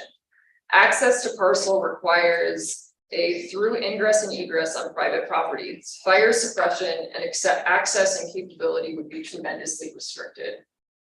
Based on your expertise, what could be changed to make this development possible? Access road and easement to meet minimum width requirements throughout and to the end of the final parcel with a 100-foot turnaround in the last parcel with a minimum 20-foot wide access road.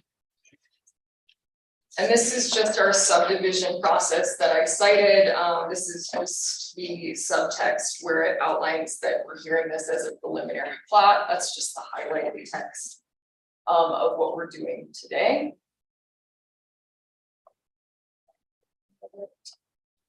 And that concludes my presentation. Thank you, Chairman. Thank you, Rebecca. Any questions from the commission? So I have a few questions for you. Yeah. So on the application, so the check mark is on final plat review and preliminary. This is strictly preliminary, correct? This is strictly Okay, preliminary. strictly preliminary. You know, if Cayo Rincon is a city street or is it a private way? So it has a, let me pull it up. It's a shared easement. So it's a private driveway. So not a city street. Okay, is that correct, folks? Also private. Harley Lane, is that on city street or private driveway? Lane. Is it private? Is it private? I have it's also private driveway. Okay. All right. No questions? Right. Any questions from the applicant or staff? No. Any questions from the neighboring property owners who received notice from staff? Yes, ma'am. This is just staff, okay? I'm stuck. Yeah, Rebecca. Sorry, So, sorry. Any questions for the city staff? And you'll be able to question the applicant, so no questions of staff from the neighboring property owners, okay? That be, yes, sir. I own the first section right at that corner. You're saying gonna need to expand on the driveway, on the road. So how does that affect me? Because I own up to the fence, up to the ditch. And then they have the easement through my property. And then I have another fence which I keep all my animals in. So how is that gonna affect me? Can I shed some light on that? So I'm assuming that the property owners past you have put an easement to their property, is that Yeah. correct? So what is the width of the easement that they were granted? So if it was 20 feet, then they have to have 20 feet. It If was, it's only 8 feet, then they only have to provide 8 we feet. left it original as it was when I bought the property. But you don't know what the easement actually is on the It survey? doesn't say on my survey. If I couldn't read it on this survey, what that access I didn't is. bring my survey with me, but it doesn't say. Okay, so that'd be the answer to the question though. You need to probably pull out your survey and see what that actual survey of Should say. easement is. Yes, And for a 10 lot subdivision, wouldn't they, if I'm not misunderstood, they would have to pave the road and put lighting and put drainage. Those are all correct And that would be- assumptions. And that would have to be on their part to do all that, to pave the road, put lighting, well, put drainage. is that the question you have for the staff? Rebecca can answer that for you. Well, yeah. Yeah, this is question for the staff at this point. Question for you guys, is that not correct, that they would have to put the? So there are subdivision regulations that have certain requirements, okay, and that would come into play when we review the final plan. Okay. They'd have to come in with these types of improvements. That wouldn't necessarily include Coyote and Condo, that would just include from the subdivision entrance into the subdivision. Yeah, because I'm just saying, because that road is already bad and we've asked the city, and I know the city's hands are, you guys are. Well, if it's a private drive, that's probably on the scene. So I mean, and then with that much volume of traffic, the road just gonna get worse. Okay, any other questions of staff? Okay. We own, well, my mother-in-law owns the other part of that land on Coyote Cove.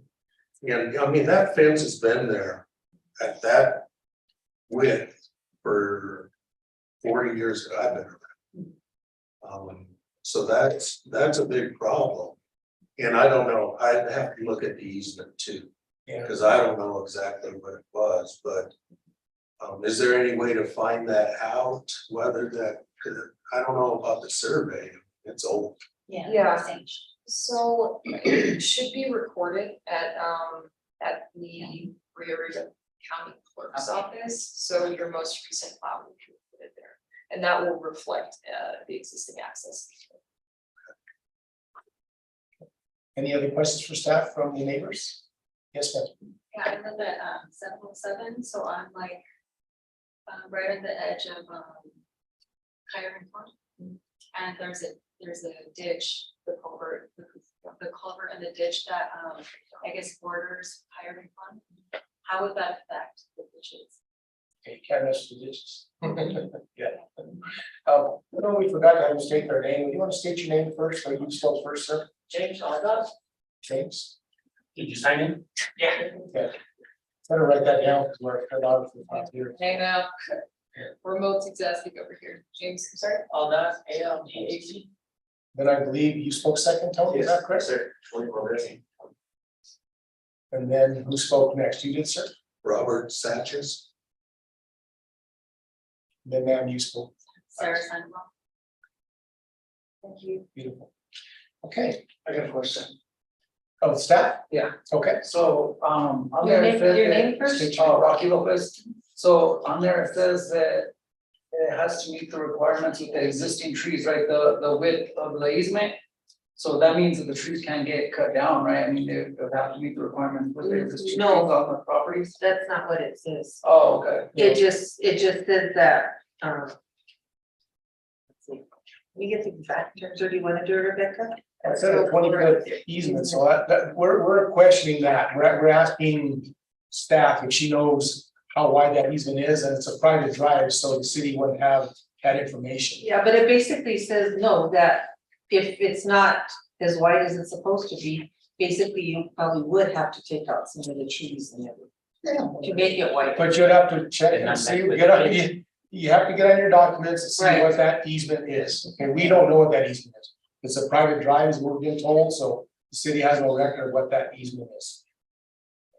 What if you purchase the property, you know, and that tree has sentimental value, but it's just because, I mean, that easement, I think. The city doesn't care about sentimental. So, value. you know, when you buy a piece of property and it has the easement. Which, but then they wanna alter the easement to where it knocks down part of.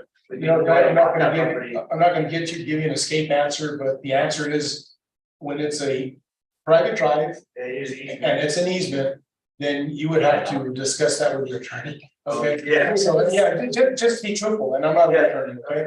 So with that being said, I'm gonna ask the applicant to please make your presentation, Mr. Very well. All right, thank you, planning zoning committee members for meeting with us tonight. What we're looking at here is opposed to the master plan that you previously heard. These lots are not intended for sale. They're not for lab employees, they're not intended for the use of anybody that in any time in the near future. What we're looking at, and the problem is the city does not have, as opposed to counties. Counties have what's called, there's 13 exemptions to subdivision regulations. Again, I say the city doesn't have it.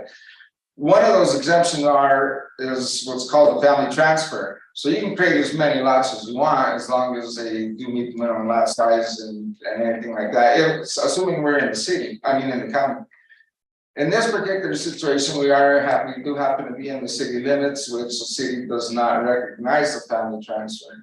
So that's why we are in this predicament right now as it is because it has to be treated that these lots are intended for sale. Again, that's not going to be the case here. In fact, these lots are all going to be given to immediate family members, which are the kids to my kids and nieces and nephews of the two applicants. And one of the applicants happens to be my wife. So.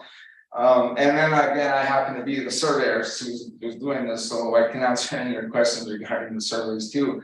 And really, that's what we're doing here. We're looking at creating lots for the purpose of giving to family members. These lots aren't never going to be sold, as far as I know, at least in any time in the near 10, 20 years. Most of the lots are not even going to be developed. Because our kids have already either have their own houses, they already have moved away, they don't live in the city of Espanola, much less in the state anymore. So, like I say, given that fact, this is where we are based on city regulations. We do have a stipulation on the deeds, and I'm not sure if you've been given our preliminary copies of the deeds to all of the kids that are going to receive these lots. They are going to be required to give first pass to immediate family members. That's stipulated on the deed. So again, these lots are most likely never going to be sold. If anything, our kids, which would be our grandchildren, may develop these lots one day. You know, I don't know. But again, what the girls are doing here is just distributing the property as their dad intended it to be. He's owned this property since the 70s, something to that effect. He's passed away now. My mother-in-law passed it on to them. And what they're doing is they're, again, giving a piece of property to all the kids. And they're retaining one each also. And we're not going to move over there, at least I don't think. Yeah. We might, I don't know. But right now, we're set in our lifestyle, and this is kind of where we're at. To answer the question, as far as the easement's concerned, to get to the property, it is a 30-foot wide easement as originally platted, but by J.C. Lujan back in the 60s. What part is 34? The Hardy Lane. I know, but what about Coyote Court? Coyote Corn also is 30 feet up until it gets to what's called tract F, which is right there, yeah. That one is 20 feet. Right here, Mr. Aldaz's property, that fence where it's at, and my father and I have never said anything about it for whatever reason, and actually he did, when you were originally putting up the fence, he told you guys, I don't have no room to drive. But you guys put it to where that Chinese elm is, no problem, we don't have an issue with that. But it is a 30-foot wide easement through there, not through any of the properties to the other side of the ditch, but along your property to access your property along Hardy Lane and where Coyote Corn starts, that is 30-foot wide easement. It's not possible to use it right now the way it's fenced, but it is 30 feet. And then, like I say, it goes to 20 feet up until the subdivision, and then it goes to 30 feet again. So it is a minimum of 20 feet, kind of 30 feet, 7 spots, and 20 foot. Yes, yeah, and the thing is, we're calling tract F, which is right here, that little area. That was purchased by my father-in-law from the railroad, because that's where the railroad ran. And so that piece, I'm not exactly sure the width on it. The previous survey plat does describe the size, but it could be 18, I'm not sure, but it's capable of putting 2 vehicles to cross if it's developed. Right now, no, you can only get 1 vehicle down there. And now the issue I have with the individuals who responded to the city, like I don't know if it was the fire marshal. I don't get where they're coming from, because the issue that I have is if they say that they don't have, if they're not gonna go fight a fire to Rocky's and Amanda's house, that makes no sense to me. Because like I say, once you get to Rocky and Amanda's house, then there's no issue. Then once you pass their property, the subdivision turns to 30 feet. So there's not gonna be a problem for fire trucks accessing there. Again, even the bridge crossing the ditch, there's not an issue there. We're probably gonna reconstruct it at one point or one day, but we don't know. There's no problem with any heavy vehicles driving over there. My father and I carried stock trailers full of cows, fire engine is driven down there. A cement truck is driven down there. So I don't see the problem. And again, like I say, I don't see where those people are coming from. If they're saying that they're not gonna go fight a fire at Rocky and Amanda's house, this just blows me away. Because like I say, there's no problem getting to their house with a fire truck, and once you pass their house, there's definitely not a problem, because the easement's gonna widen up again. We're gonna construct the road. What we're doing here, we're not looking at paving, because this isn't being constructed for sale. We're not doing lighting, because this isn't constructed for sale. These are, again, created for purpose of family. And so with that said, I'm open to any questions you guys have. Any questions, commission? So Tomas, why did you call it a 10-unit subdivision? I didn't, it's a 10 lot, so. Okay. Yeah. And it's not for single, I guess it's for single family dwellings. Yes, that's how it's zoned. You can't do anything else with it without the variance. So right now, you do have the 20-foot easement or 30-foot, and it turns to 20 feet. But in reality, it's only 13 as of right now. And there's trees on one side. The driving surface is probably 13, on track F only, yeah. And then is there trees on one side and then a ditch on the other side? Well, there's just a ditch, and then there's some trees, but not too bad. No, there's just a really big tree by Mr. Aldaz's property, but like I say, why my father and I let that thing grow as big as he did, and then You know, it happened. That's what it is. Nobody's here to take land from you. You guys put up a nice fence, it's not gonna cause an issue with. Any other questions from the commission? Okay, no, that'll be. JD, any questions with the presenter? Or Mr. Salazar? Basically, the main question is. Can you, with these findings here, can you change the road to get rid of these findings? Well, again. Is it possible? No, for some part, yes, it is, because a lot of the dips, the bank does, as it erodes with torrential storms, does come in, across the fence line, crossing through track F, crossing alongside Mr. Aldaz's property.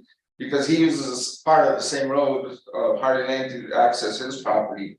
And so it's fairly wide there, it's pretty decent. It's just that once you pass his access is where it just gets a little higher. But still, there's not an issue with fire trucks or anything getting through there. We do have trees that we have to maintain, because the problem is every one of those are Chinese elms, and you know what Chinese elms do to our property. If you don't do anything about it, they will take over, they grow fast, they're a nuisance, is kind of like them. So yeah, you know, once we start looking at developing, then there's work that has to be done as in anywhere. So. So Mr. Do you have in writing, because you have your survey, you probably have access to this information. Do you have in writing that you can share with the staff and with the other property owners, the actual width of that easement? Yeah, in fact, I surveyed up Mr. Aldaz's property when I couldn't read it on the plat, it's Yeah, small writing. So yeah. that's I what I'm have saying. it right. It does say right, it's 30. So, okay, I wanna articulate and, Mr. Aragon, if you could clarify if I'm in the wrong here. So the data for the 20-foot easement is until Kite and Cone. The 30-foot easement is only existing on the proposed property. Correct. So the minimum, so it is still accessed by a 20-foot easement. Yes. Okay, you said it was 30 up until his, then it dropped to 20, then went to 30 again. So you're Yes. saying it's 20-foot, Hiram Cohn's 20-foot easement. Is that correct? Correct, yes. Okay, so. Except in front of Mr. Aldaz's property, that's actually 30 feet. It's not, you're not gonna see it because of the location of the fence, but. It says on the survey, sorry. It says on the survey, rate of ingress and egress is an unspecified width. Yeah, on that portion, because if you look at Mr. Aldaz's property, see, and I did that for a specific reason that it is on mine. But on Mr. Aldaz's survey, it'll say something different, for the simple reason I'm surveying his property and I'm not surveying that one. I'm not surveying his property on that property, on that survey. Yes. This is the 30-foot wide easement. Yeah. Granting And it would probably all put down your deed. It doesn't. So. No, when Booty originally broke that up for sale, because he kept his house, he gave his daughter a piece, and then he created that lot for the intention of selling. For me, and you made your arrangement. So this is question for the commission at this time, and I have it for. So in regards to the easement, that's something that need to be clarified. There's a little bit of ambiguity there on that plat. No, It's full 20 foot. it's plenty. Okay, so the DRT, if you read, the DRT report from the fire marshal only is requiring a 20-foot wide road, okay? So that sounds like you have that issue covered. Yeah. Okay, now, in regards to doing a subdivision of that number of lots, it would fall under the subdivision ordinance. I know. Okay, so you might get with staff at a later date and find out more about other options like a family lot split once a year. Okay. Well, and that's what we originally proposed, because we have a niece that needs to live somewhere sometime soon. And so she's really the only one who's given any interest to want to put a residence there. And so we brought that to staff's attention, and it was really her recommendation to tell us, why don't we just shoot for 10 lots right away? Because we can, legally, we can create a lot per year. without any public input whatsoever, because it's an administrative review. Correct, but there are some conditions. that go- Yeah, and which I believe we meet, because again, like I say, and I stress this, if the fire marshal says he's not gonna go fight a fire at Rocky's house, this really disturbs them. I don't think you said that, you said that it would require a 20-foot wide access. To be able to take care of 10 more homes, 60 trips in and out. Right. Because if they're trying to go down to fight a fire and there's 60 people trying to come out, he can't get to their house, Yeah. it's gonna burn down. I totally So, understand. okay, so that's, so he's not saying he's not gonna fight their fire. Yeah, and- He's saying that that road needs to be of a certain width, so they can have access to that property in case of emergency. Yeah, and I do apologize, Mr. Carrillo, I think it wasn't the fire marshal who had that, it had the issue of accessing the road, it was a couple of other ones, I don't. Well, Like the they're asking- sanitation. they're asking for a wider. Yeah. Yeah. Fire marshal, his life and safety is a big issue, and he's, Oh, yeah. he's recommending these to 20. You know, for and, sure. and at this point, they were concerned also about putting 10 septic tanks, 10 residences at this time. And there won't be, yeah, there's definitely won't be, in fact, what they're gonna be doing is they're gonna be sharing septic systems. They're gonna be sharing wells, So what would be the water source? Yeah. it's gonna be wells, So you have. just like everybody. Excuse Because me, that's not legal. excuse me, I'm sorry? excuse me, you have a fire hydrant on Hardy Lane, is that correct? Have you seen that fire hydrant on Hardy Lane? I know there is one, I'm not sure how far it goes down, I don't believe it It's almost goes, right across to the entrance from Kyrene Club. is The it? yellow fire hydrant. Yeah, I know there's, It's down at the bottom of it's down at the bottom of. It's right across 701. It's Right across from the, so there's a city water in the area. is there? Okay. Yeah, that I wasn't, and I guess so, but like I said, I'm not sure why you guys are saying the wells aren't allowed, they're perfectly allowed. Well, And we can do shared wells. to answer your question, if you read the ordinance, if you're within so many feet of Right, the water, you can 300. hook up. It's 150 feet actually. Well, it's 300 to septic, 150 to water, correct? Yeah, So anyway, I don't know what the distance is. yeah. But these are, it's just the things I'm asking you. Yeah, again, we don't meet those requirements, we can drill a well, Yeah, it's so- just like everybody else here as well. Nobody's typed to city sewer, I'm a city water that I'm aware of. We are. Any No way. questions from? Excuse me, any Why questions? didn't you guys give up your wells? Hey, let's keep things on the right track, please. Okay. So any questions from staff for the applicant? I have a few questions. So one is, if you're looking to place a home, what kind of housing are you looking to place back there? Most likely double wide. Okay, so with the passable road of 13 feet wide, how is it double wide gonna fit? What we'll do is the same way we've done it in the past, is we will go through other properties to get down there. It's on the other side of it. We would go over that culvert right there, continue straight.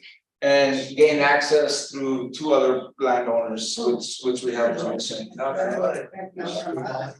Which one? Oh, yeah, it's not yours. That's what not that you're avoiding it, sir. Yeah, but you don't own all the way down to the river. Yes, we do. We go all the way to. Do you? Yes, we do. Not 1 inch of our property is gonna go for this. Okay, let's, again, please, let's. Yeah, you can be mad at me outside if you want. Yeah, there's some issues, I'm sure, but any other questions from staff? So my other question from staff is, so, it is platted that there is it's 20 feet wide, on Coyote Cone, which is the access point. We have a room full of people who may or may not be part of that 20 feet.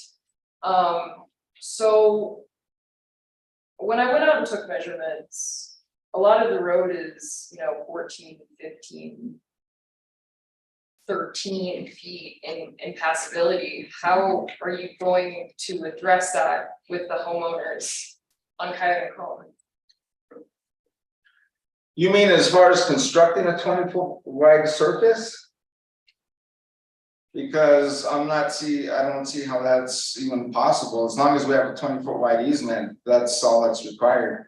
20 foot wide access. Right, Access easement. Access, no, accessible. Oh, I don't know. So then that's something we're gonna have to look at, because like I say, we do have the 20 feet. It's just that we're gonna have to adjust fences and cut down Chinese elms, so we have to. Yeah, and see, and just something just to point out too.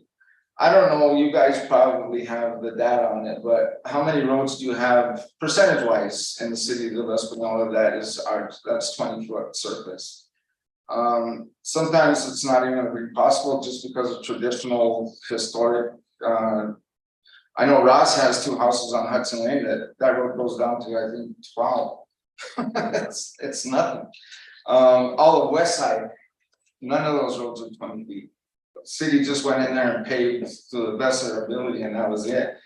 Again, we're dealing with historic rights that we have, that we've all grown to know and love. Mr. Balsa here, and which kind of is troubling also, is somebody that is one of those people that say he's losing his right to life or right to happiness that he's grown to know and love. I understand that, but on top of that is we have the right to do what we want to with our property as long as we don't create a burden on unused burden on others. Property is going to be developed. That's all there is to it. Your house got developed. Somebody probably wasn't happy that you went and put your house there. Can I? Okay, can I speak? I don't know. Can I speak? Can I speak? Yeah, you guys will, when they open public comment. Yeah. Please. But again, I'll stop there. Like I said, I'll open to listen to anybody. Any other questions for that? Yes. So, everyone, would you be willing to open up that road to 20 feet? I like the idea that, you know, we're going to keep our kids here and, you know, develop the land or whatever, but would you be willing to widen that road to 20 feet and then come back to us after it's widened? I think we should look at doing something like that, sure. I don't see why not, but again, like I say, why aren't you requiring now to get to Rocky and Amanda's house? They have that issue right now that they're dealing with. They have the right to open it up to 20 feet also. They have they have the same access that we do. But for sure, you know, I would say we should look at something like that at the time of development. Because right now, we're probably not gonna do anything for years to come. Like I say, we have a niece that wants to build down there or put a double wide. But that's just her plans right now. It could not happen in another 5 years, 10 years. I don't know. Any other questions from the commission? Okay, so we're gonna open up to questions from the neighboring property owners that received notice. Let me just caution you guys. We're not gonna have a fight here, okay? You guys need to be respectful. You can ask questions, but there's no arguments going on here, okay? So you're dealing with a private drive. There's a pertinent easement stated on the survey to be 20-foot wide. So I'm not an attorney, and I'm not suggesting you get attorneys, but that's up to you guys to decide how you're gonna move forward on your own piece of property, okay? But right now, you're gonna have the ability to ask Mr. Aragón questions of his development, and who wants to go first? Can we start, please? Yeah, sure. So we never, Rocky Lopez. So we've never had an issue with Tom and Brenda using the property, and we don't. I mean, we've got along and we've talked and there's never been no issues. But the issue we're gonna have is gonna be a burden on us because our kids play outside in the property. And we've already had issues of, and I don't know if it's their family or who, but people speeding through our driveway. You have a question for the. Yeah, so how are you guys gonna, you know, figure that out? Well, and we've with our kids. Yeah, and we've been in discussion with you guys, and we'll be glad to work with you because we're not here to destroy you. We definitely want you guys to live a super happy life. You guys went and bought that property. That was my brother-in-law's, their brother, who built that house. Through issues that he had, he lost it to a bank, and a person purchased it, and then you guys purchased after that. But again, we're not gonna create an issue for it. We definitely want to relocate that easement for normal use. We'd like to just go with that culvert, but the thing is, that's what we want to do, and in fact, in order to situate the houses, it'll be better to face them to the south, because this is where the sun rotates. You don't want to have your front door to the north. So if we work with you guys, and they're gonna be glad to, because we can't make you give us an easement through your property, but that's what would have to be done to relocate the easement. The full-time easement, we still would need the other easement for the purpose of fire engines or traders or anything like that. Again, you guys are, we think the world of you guys too. We definitely want you guys to enjoy your life. Who's driving through there, I don't know, because you guys always have the gate closed, which is great. It's none of us that are driving through there, but we do drive fairly often. Sometimes we have animals down there. We haven't in the last couple of years, but again, we're definitely going to work with you guys. We're here for you also. We're happy that you guys bought that place, so we couldn't think of a better couple of ones at that property. So, given that, that's just where we're coming from. Any other questions of Mr. Ringo? Me? Tony, you're next, and then you, sir. So we bought the property down there because of where it's at, it's located, Lupe was a really good friend of mine as well. I would go down there and talk with Lupe. And I remember when he said he had to sell the house because of the issues that came up with Brian. His name Brian, with Brian, he said, well, I had to get rid of this place. He says, but I'm just gonna keep, I made a little easement. He said, but it's for the ranch, and I'm gonna keep it here and make sure it stays, it's for the ranch for the kids, or to keep it a ranch. I haven't seen no animals down there since Lupe's passed, but I mean, we have a problem with the road already. And it's not getting better, it only gets worse. When it rains, it pours, and it's bad. We're like mud bogging through there. So that's why I say if there's gonna be 10 houses down there, I would like to hold you guys accountable. If you're gonna do that, the city ordinance of the leaving it and keeping the lights. Well, for sure. The lights and all that. Because So the question you're asking is, are you guys paving the road? Are you guys gonna pave the road? No, there's no way we can't pay an easement.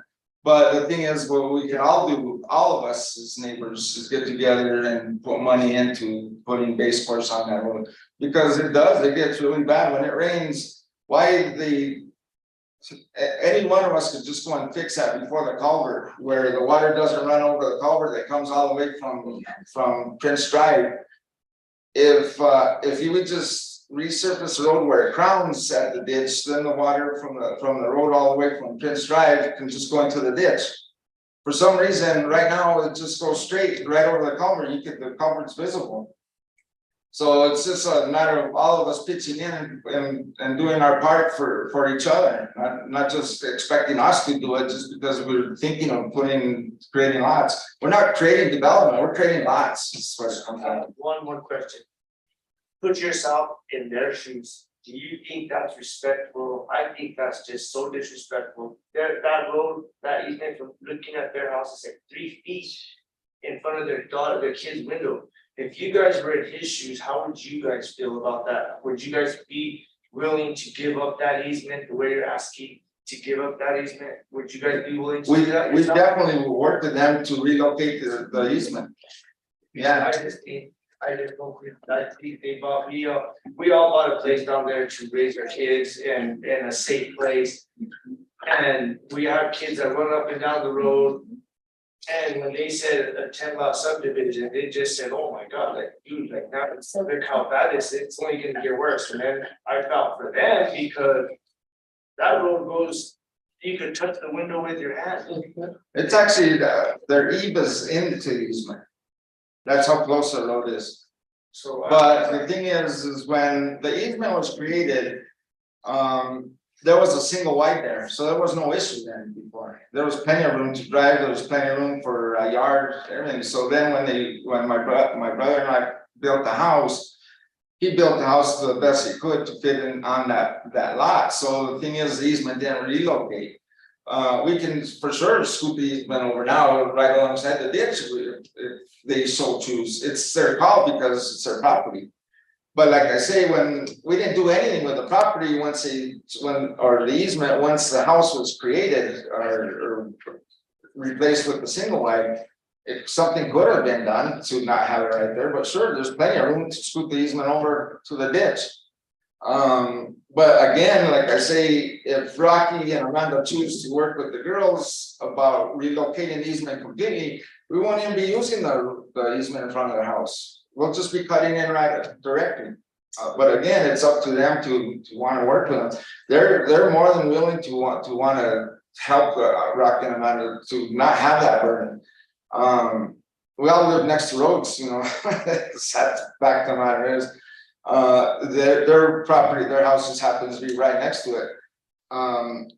My cousin, I don't know if everybody knows Jake Rodriguez on County Road 1, just a quarter mile down the road. His house is right next to the road, right next to it, not even this far. And he built a wall alongside it just to keep his family safe. There's a lot more situations that are out there. You go to the back roads in 2 miles, there's houses right next to the road. It is what it is. Mr. Aragon, you have to remember, our commission is to uphold the ordinances of the city of Espanola and keep the public as safe as we can by using those ordinances. Yeah, definitely. So I understand there are a lot of things in other parts of the town that we didn't rule on. And I can't change that. Yeah, that are out there. The content, we work forward on doing the best we can. I apologize, I veered off. Any other question? You have a question, Mr. Aragon, sir? Yes, State your name, so. Robert Sanchez. How can we trust or believe you that these 10 lots are not gonna be sold? You're not gonna put 10 mobile homes. You say, oh, we might do this, we have a niece, okay, that's one. But then there's 9 other ones. You're getting it all done, and oh, we're just gonna give it to one of our relatives. I don't believe that for a second. Why not? And that's my question. But that's comment on that. Yeah, well, and the thing is it's not for you to believe, it's for you to just understand this is what the intent is, and this is what is gonna go through. Again, the deeds are gonna get recorded at the same time as the plat is. These are going to the kids, and it's not to 10 kids, because again, the girls are, because my wife and I lost one of our children, she's not getting a piece, so. There would have just been the girls keeping one piece for themselves, just because that was the only lot left over. But because our daughter passed away, they don't get to. Yes, Mr. Sanchez. Why is it called a 10-lot subdivision? I'm not. Well, if you look at it. Let me explain that. One chance I hear this. So it was originally applied for as a family transfer, which is recognized in the counties, but it is not recognized in the city. Mr. Aragon did touch on that, that ideology and exemption is that you can subdivide your property if you deed it to relatives. In the city of Espanola, that does not stand because of the density and nature of living in somewhere as dense as Espanola. So it's called a 10-lot subdivision because that is the only category under a code this fits under. So if it gets passed through, once it gets passed through, he's able to do whatever he wants with it then, correct or no? We won't own it anymore, because once it gets passed through and the survey gets recorded, the deeds are gonna get recorded along with it. Rebecca, can you slide that down a little bit? Yes. I'm not gonna change that. It's called, the title of the survey is a family transfer. If the city makes me give it a subdivision name, then I have to give it a subdivision name, but as far as I'm concerned, it's a family transfer. So, Rebecca. So the family transfer is once again not recognized within the city limits of Espanola. So. Right, if you're gonna make us give it a subdivision name, It is only categorized yeah. as a subdivision. I know, yeah, because you don't recognize the family transfer. But again, That is because the density and the nature of living in city in limits. city limits. So there is, there are requirements for development, and it is the position and disposition of planning as a whole, that when you're looking at a preliminary plat, you're not just looking at the now, you're looking at the 20, 30, 40, 50 years from now. Sure. So it's not necessarily that there is anything wrong, and I feel for you guys, and I have empathy for, giving it to your family because you want to give something to your family. But it is looked at as a subdivision because it is the nature of land intergenerationally to be sold off. And so those lots, as they will be recognized on their own individually as parcels, can be developed individually as parcels. So what that looks like in 50 years does have implications, and what that looks like in 20 years, whether you deed it to your immediate family or not. Oh, yeah, I totally agree. So that's the position, right? Is that, it's not about the now, it's about the future. For sure, and the thing is, whether this gentleman likes it or not, 30 years from now, his property is gonna be subdivided into 10 lots. Cause he's not gonna be around, his kids are gonna turn around and sell it because they're not gonna be, and he's not gonna pay, so it's not you. And in fact, all the surrounding properties in 20 or 30 years are gonna be developed, because it's city limits. Okay. Any other questions from the, you have a question of the applicant, not a debate or an argument, a question. The question is, were you at one time associated with the zoning? I sure was, I sat there where they do. So Over there. what kind of insight does that give you into forcing this through? Nothing at all. We ask for no favors whatsoever. Yeah, fair. Sorry. So you've always been a fair dude. Oh. Come on, dude. So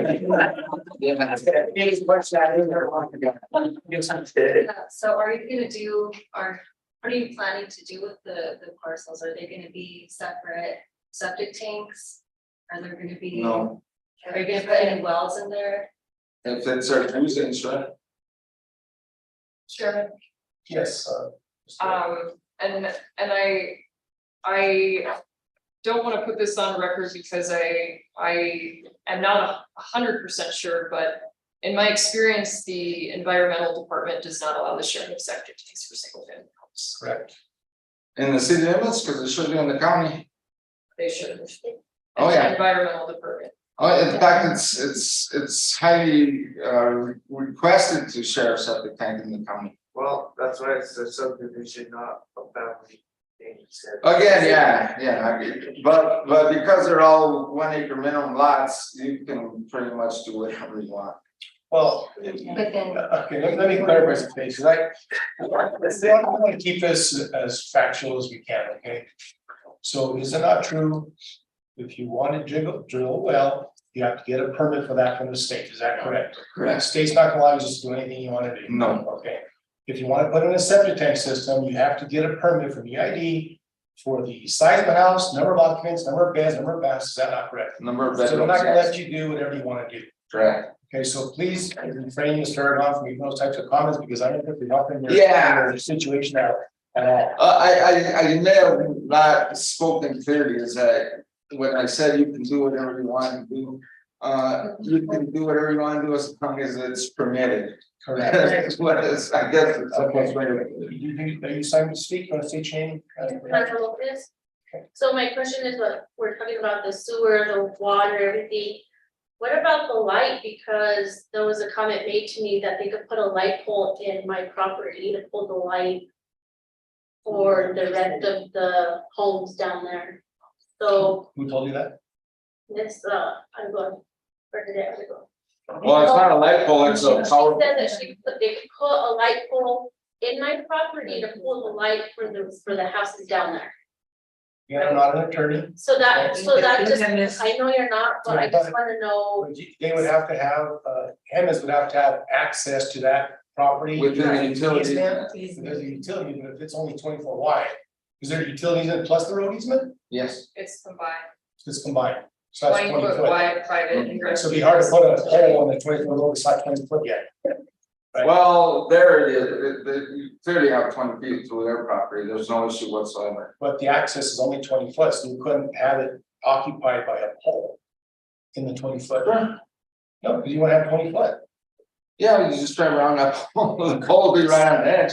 You're not creating a 20-foot surface. Again,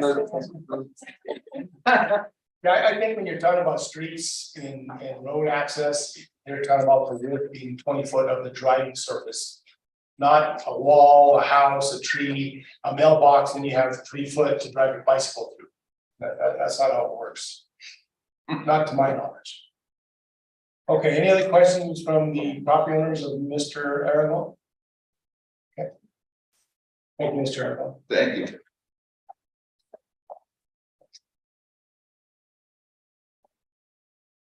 Are there any neighboring property owners that received notice would like to come speak at the podium?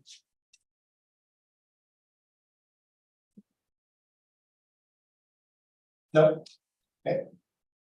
yeah, I mean, I'm sorry. Ms. Lopez, will you Yes. come state your name and what's what you'd like to say? probably can't see a little. Roberta Lopez. And so I just have a little bit of concerns, because the easement is obviously right in the middle of our property. The concerns were the safety of our children, of our family, security. I don't know how many people are gonna drive down through our property. We currently have a gate, and Bernadette and Tom have agreed to keep it closed, locked. Thank them for that. But if this goes to 10 lots, like, are the other children gonna be like, no, opposing to it? Those are my concerns. The traffic. I mean, if we're gonna have parties, I don't know who, the kids down there with their, or like young adults partying, drinking, all the traffic, family, friends, driving recklessly through my property, through the other roads. I mean, those are my concerns. Definitely, mostly safety and security. I do have little kids. Our family go for holidays to our house. There's really not any parking because of the easement. More traffic going down there is just a huge concern for me. Also said they hit Hey, excuse me, so are you done with the presentation? Yes. Any questions from the commission of this next individual? Any questions from staff? No, any questions from the applicant or the person? So let me just say a few things to you, Ms. Lopez, and again, I'm not an attorney, I want to make that pretty clear. But I have been in real estate for many years. So when you buy property, and you have an easement, that easement has to be, it's belongs to everybody that has access to use that. Number one. Number two, Mr. Aragon, he has the right to do something with his property too, okay? And when you bought that property, I don't know what type of due diligence you did, but some people maybe overlook things that might be a big factor in the future. So I hope that you guys can work all these things out, right? But you can't state things that will prevent him from using his property, just like you're using your property. Right, and so, stupid us, buying this property, we were kind of conned into buying this property. They did state there was no easement on my, what is it? Appraisal, it said no easement. When we went to go close, no easement. So when we did move in, we put up our gate, we locked it, kept coming home, our gate was taken down. And I'm like, what the heck, like, what's going on? So I called Patrick, the one that sold us the property, and I'm like, what's going on? Like, I need the owner's number that own the property down at the bottom. he gave me Bernadette's number, I contacted her, boy, did we get into it, because I didn't know what was going on, and she was upset because we were closing the gate. So, you know, we are young, naive, we didn't know what an easement was, it said no easement, so guess what, we're here. What you might be able to do is number one, you need to research yourself and find out when that easement appeared, okay?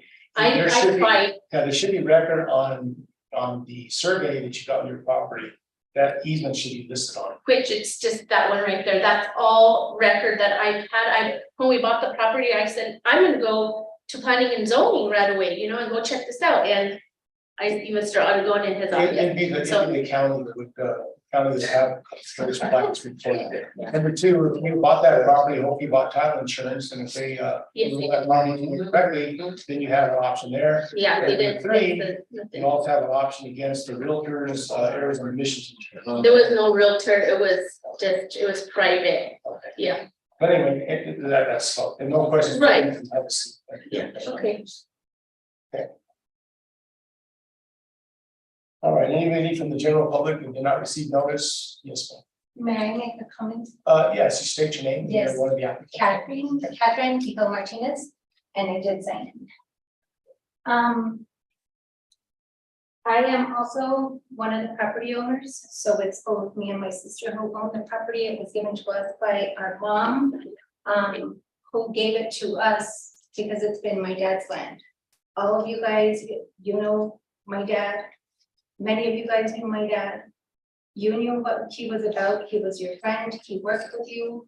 Our intention is not to have a huge subdivision. My dad taught us how to be good neighbors. We want to be good neighbors.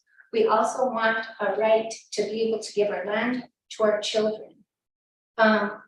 As Tom stated before, many of our children don't live here. Some of our children never intend to live here. They want a piece of their grandpa's land, which they have a right to, and we have a right to give it to them. We're willing to do whatever we need to do to comply with city codes, to comply with all of the requirements that we need to do. We're not asking for any ifs, ands, or abouts, you know, what our rights are. We want a right to be able to use the property to give to our children. Like I said, not all of them are wanting to use the property and they want to keep it in it's grandpa's land. The other thing that I want to say is the reason why we did the 10 lot was at the advice of staff. We have one niece right now who needs a place to live. So we want to give her a piece of property, and we asked, how do we do this? This is the recommendation that we had. At this point, we have one that needs to use the land, they're gonna probably put a mobile home down there. The other family members, like I said, maybe, I'm guessing, if anything, there's gonna be 3 that might use the land in the near future to live on. In terms of working with the neighbors, we're hoping to continue working with the neighbors. We don't want to mess up anybody else's right to quality of life, but we don't think that we need to give up our quality of life and our ability to use the property as well. And so I'm not sure, you know, with it coming out as a big subdivision and 60 vehicles going down there, we're gonna need some access so that we can get a lot set up. We will go through whatever codes, we will comply with whatever requirements we have to. We're not asking for anything other than that. We're not asking for anything that y'all haven't had to do yourselves for your property. That land has been vacant for 20 years and my dad's grandkids are asking for a place to live.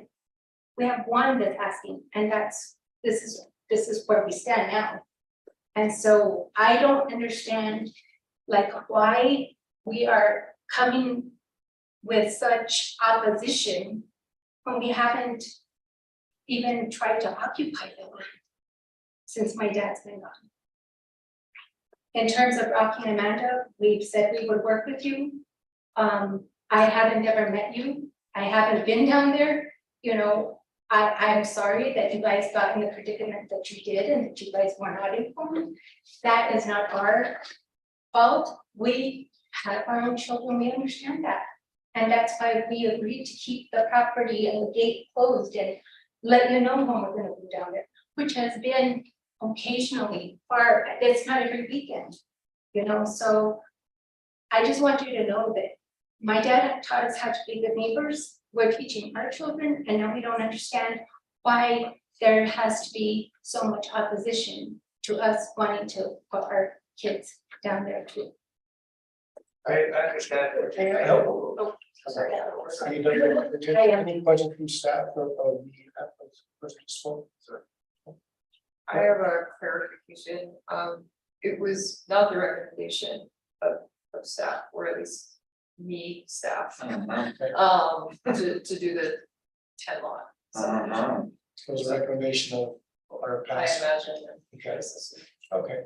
Any question from the commission of the person who just spoke? Okay, any questions from the neighbors or you notice it's Tony? So, on what you were saying, you know what, your dad really was a good man, and I respect what you guys are saying and what you guys are trying to do. But on the other hand, look at, and I'm not trying to put you guys down or put anybody down, but look at what happened with Brian. He was a cop, he was a really good man, and look at what he went and did. We're not saying that anybody else like that, but imagine who they don't know who your niece or whoever's gonna end up with, or what they're gonna be, what they're gonna be like, or how they're gonna feel safety around their kids. Or who they're gonna bring around the neighborhood, who they're gonna have in the neighborhood, passing to them. The call that said earlier, you know, people, they wrecked into the, on a Good Friday night, they wrecked into the side, on the side of the church wall. That house is closer to the wall than it is to the road. You guys wouldn't, I mean, instead of going through all this, maybe you guys could just sell your land to Rocky. I think he would be more than happy to buy it. You guys can just buy it. You guys don't have to go through all this easement. Amy. All right, so, Can I make a response? Yes. I feel really bad that you made that comment regarding, you know, my brother, he's in himself.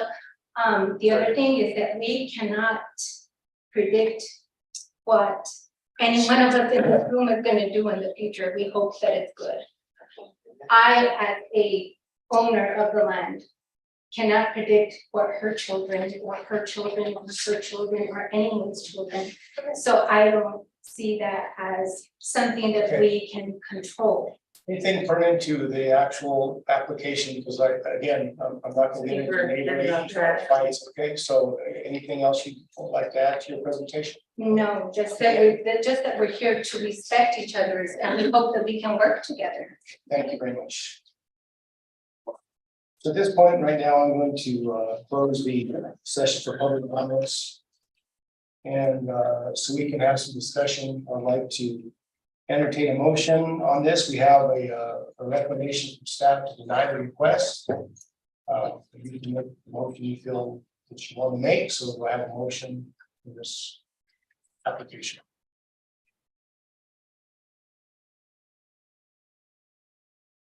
I really don't feel comfortable at this point. There's still too many variables out here. Okay, so the motion. I don't have one. What's that? I don't have. You don't have a motion? Okay. From the chairman, I don't remember. I don't even check and make a motion. I would say comply with DRT, and then we would review it at a You're later gonna time. deny the application, you reapply, is that what you're saying? Let me think about this for a little bit. The problem is, you do understand, and you know, we see both sides of it. We see both yours, and we see also all of us, you know, I live on inherited land. A lot of us do. This is a discussion. I'll call for the motion. Sorry.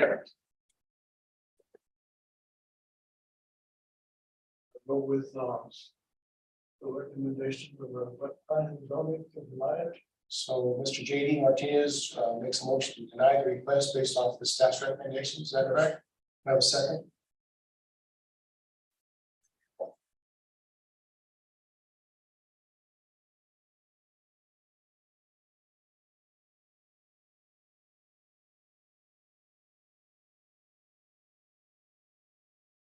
At this point, I will second it just because,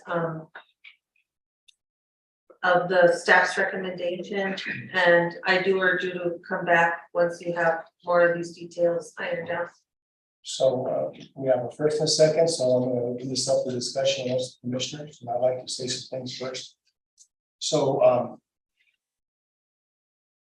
there are ways you can give the property to your family as it says. Okay, you could do a trust with all the members of the family, and it could be put in that trust for them to use and enjoy. Number one. Number two, you could let your niece or trailer on one part of that property right now. That's another option for you. Okay.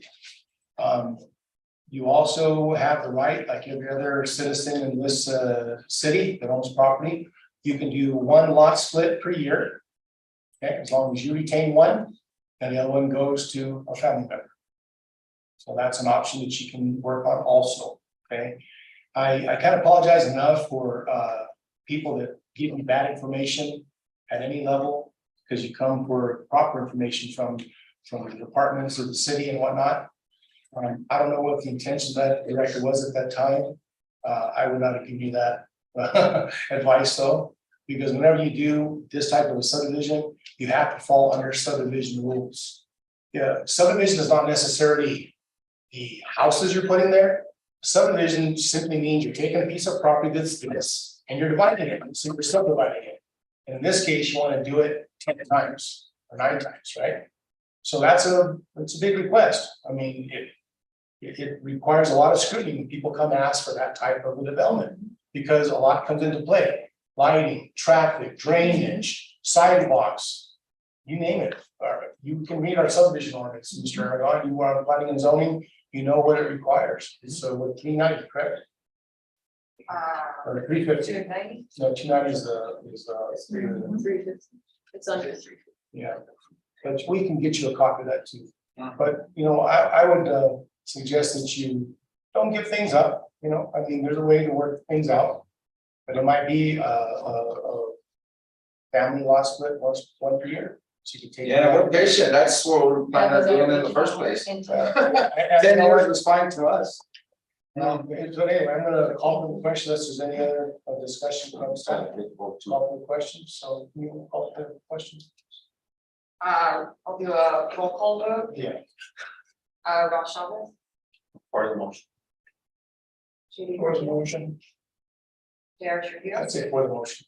Joe Salazar. For the motion. Christine Rustos. For the motion.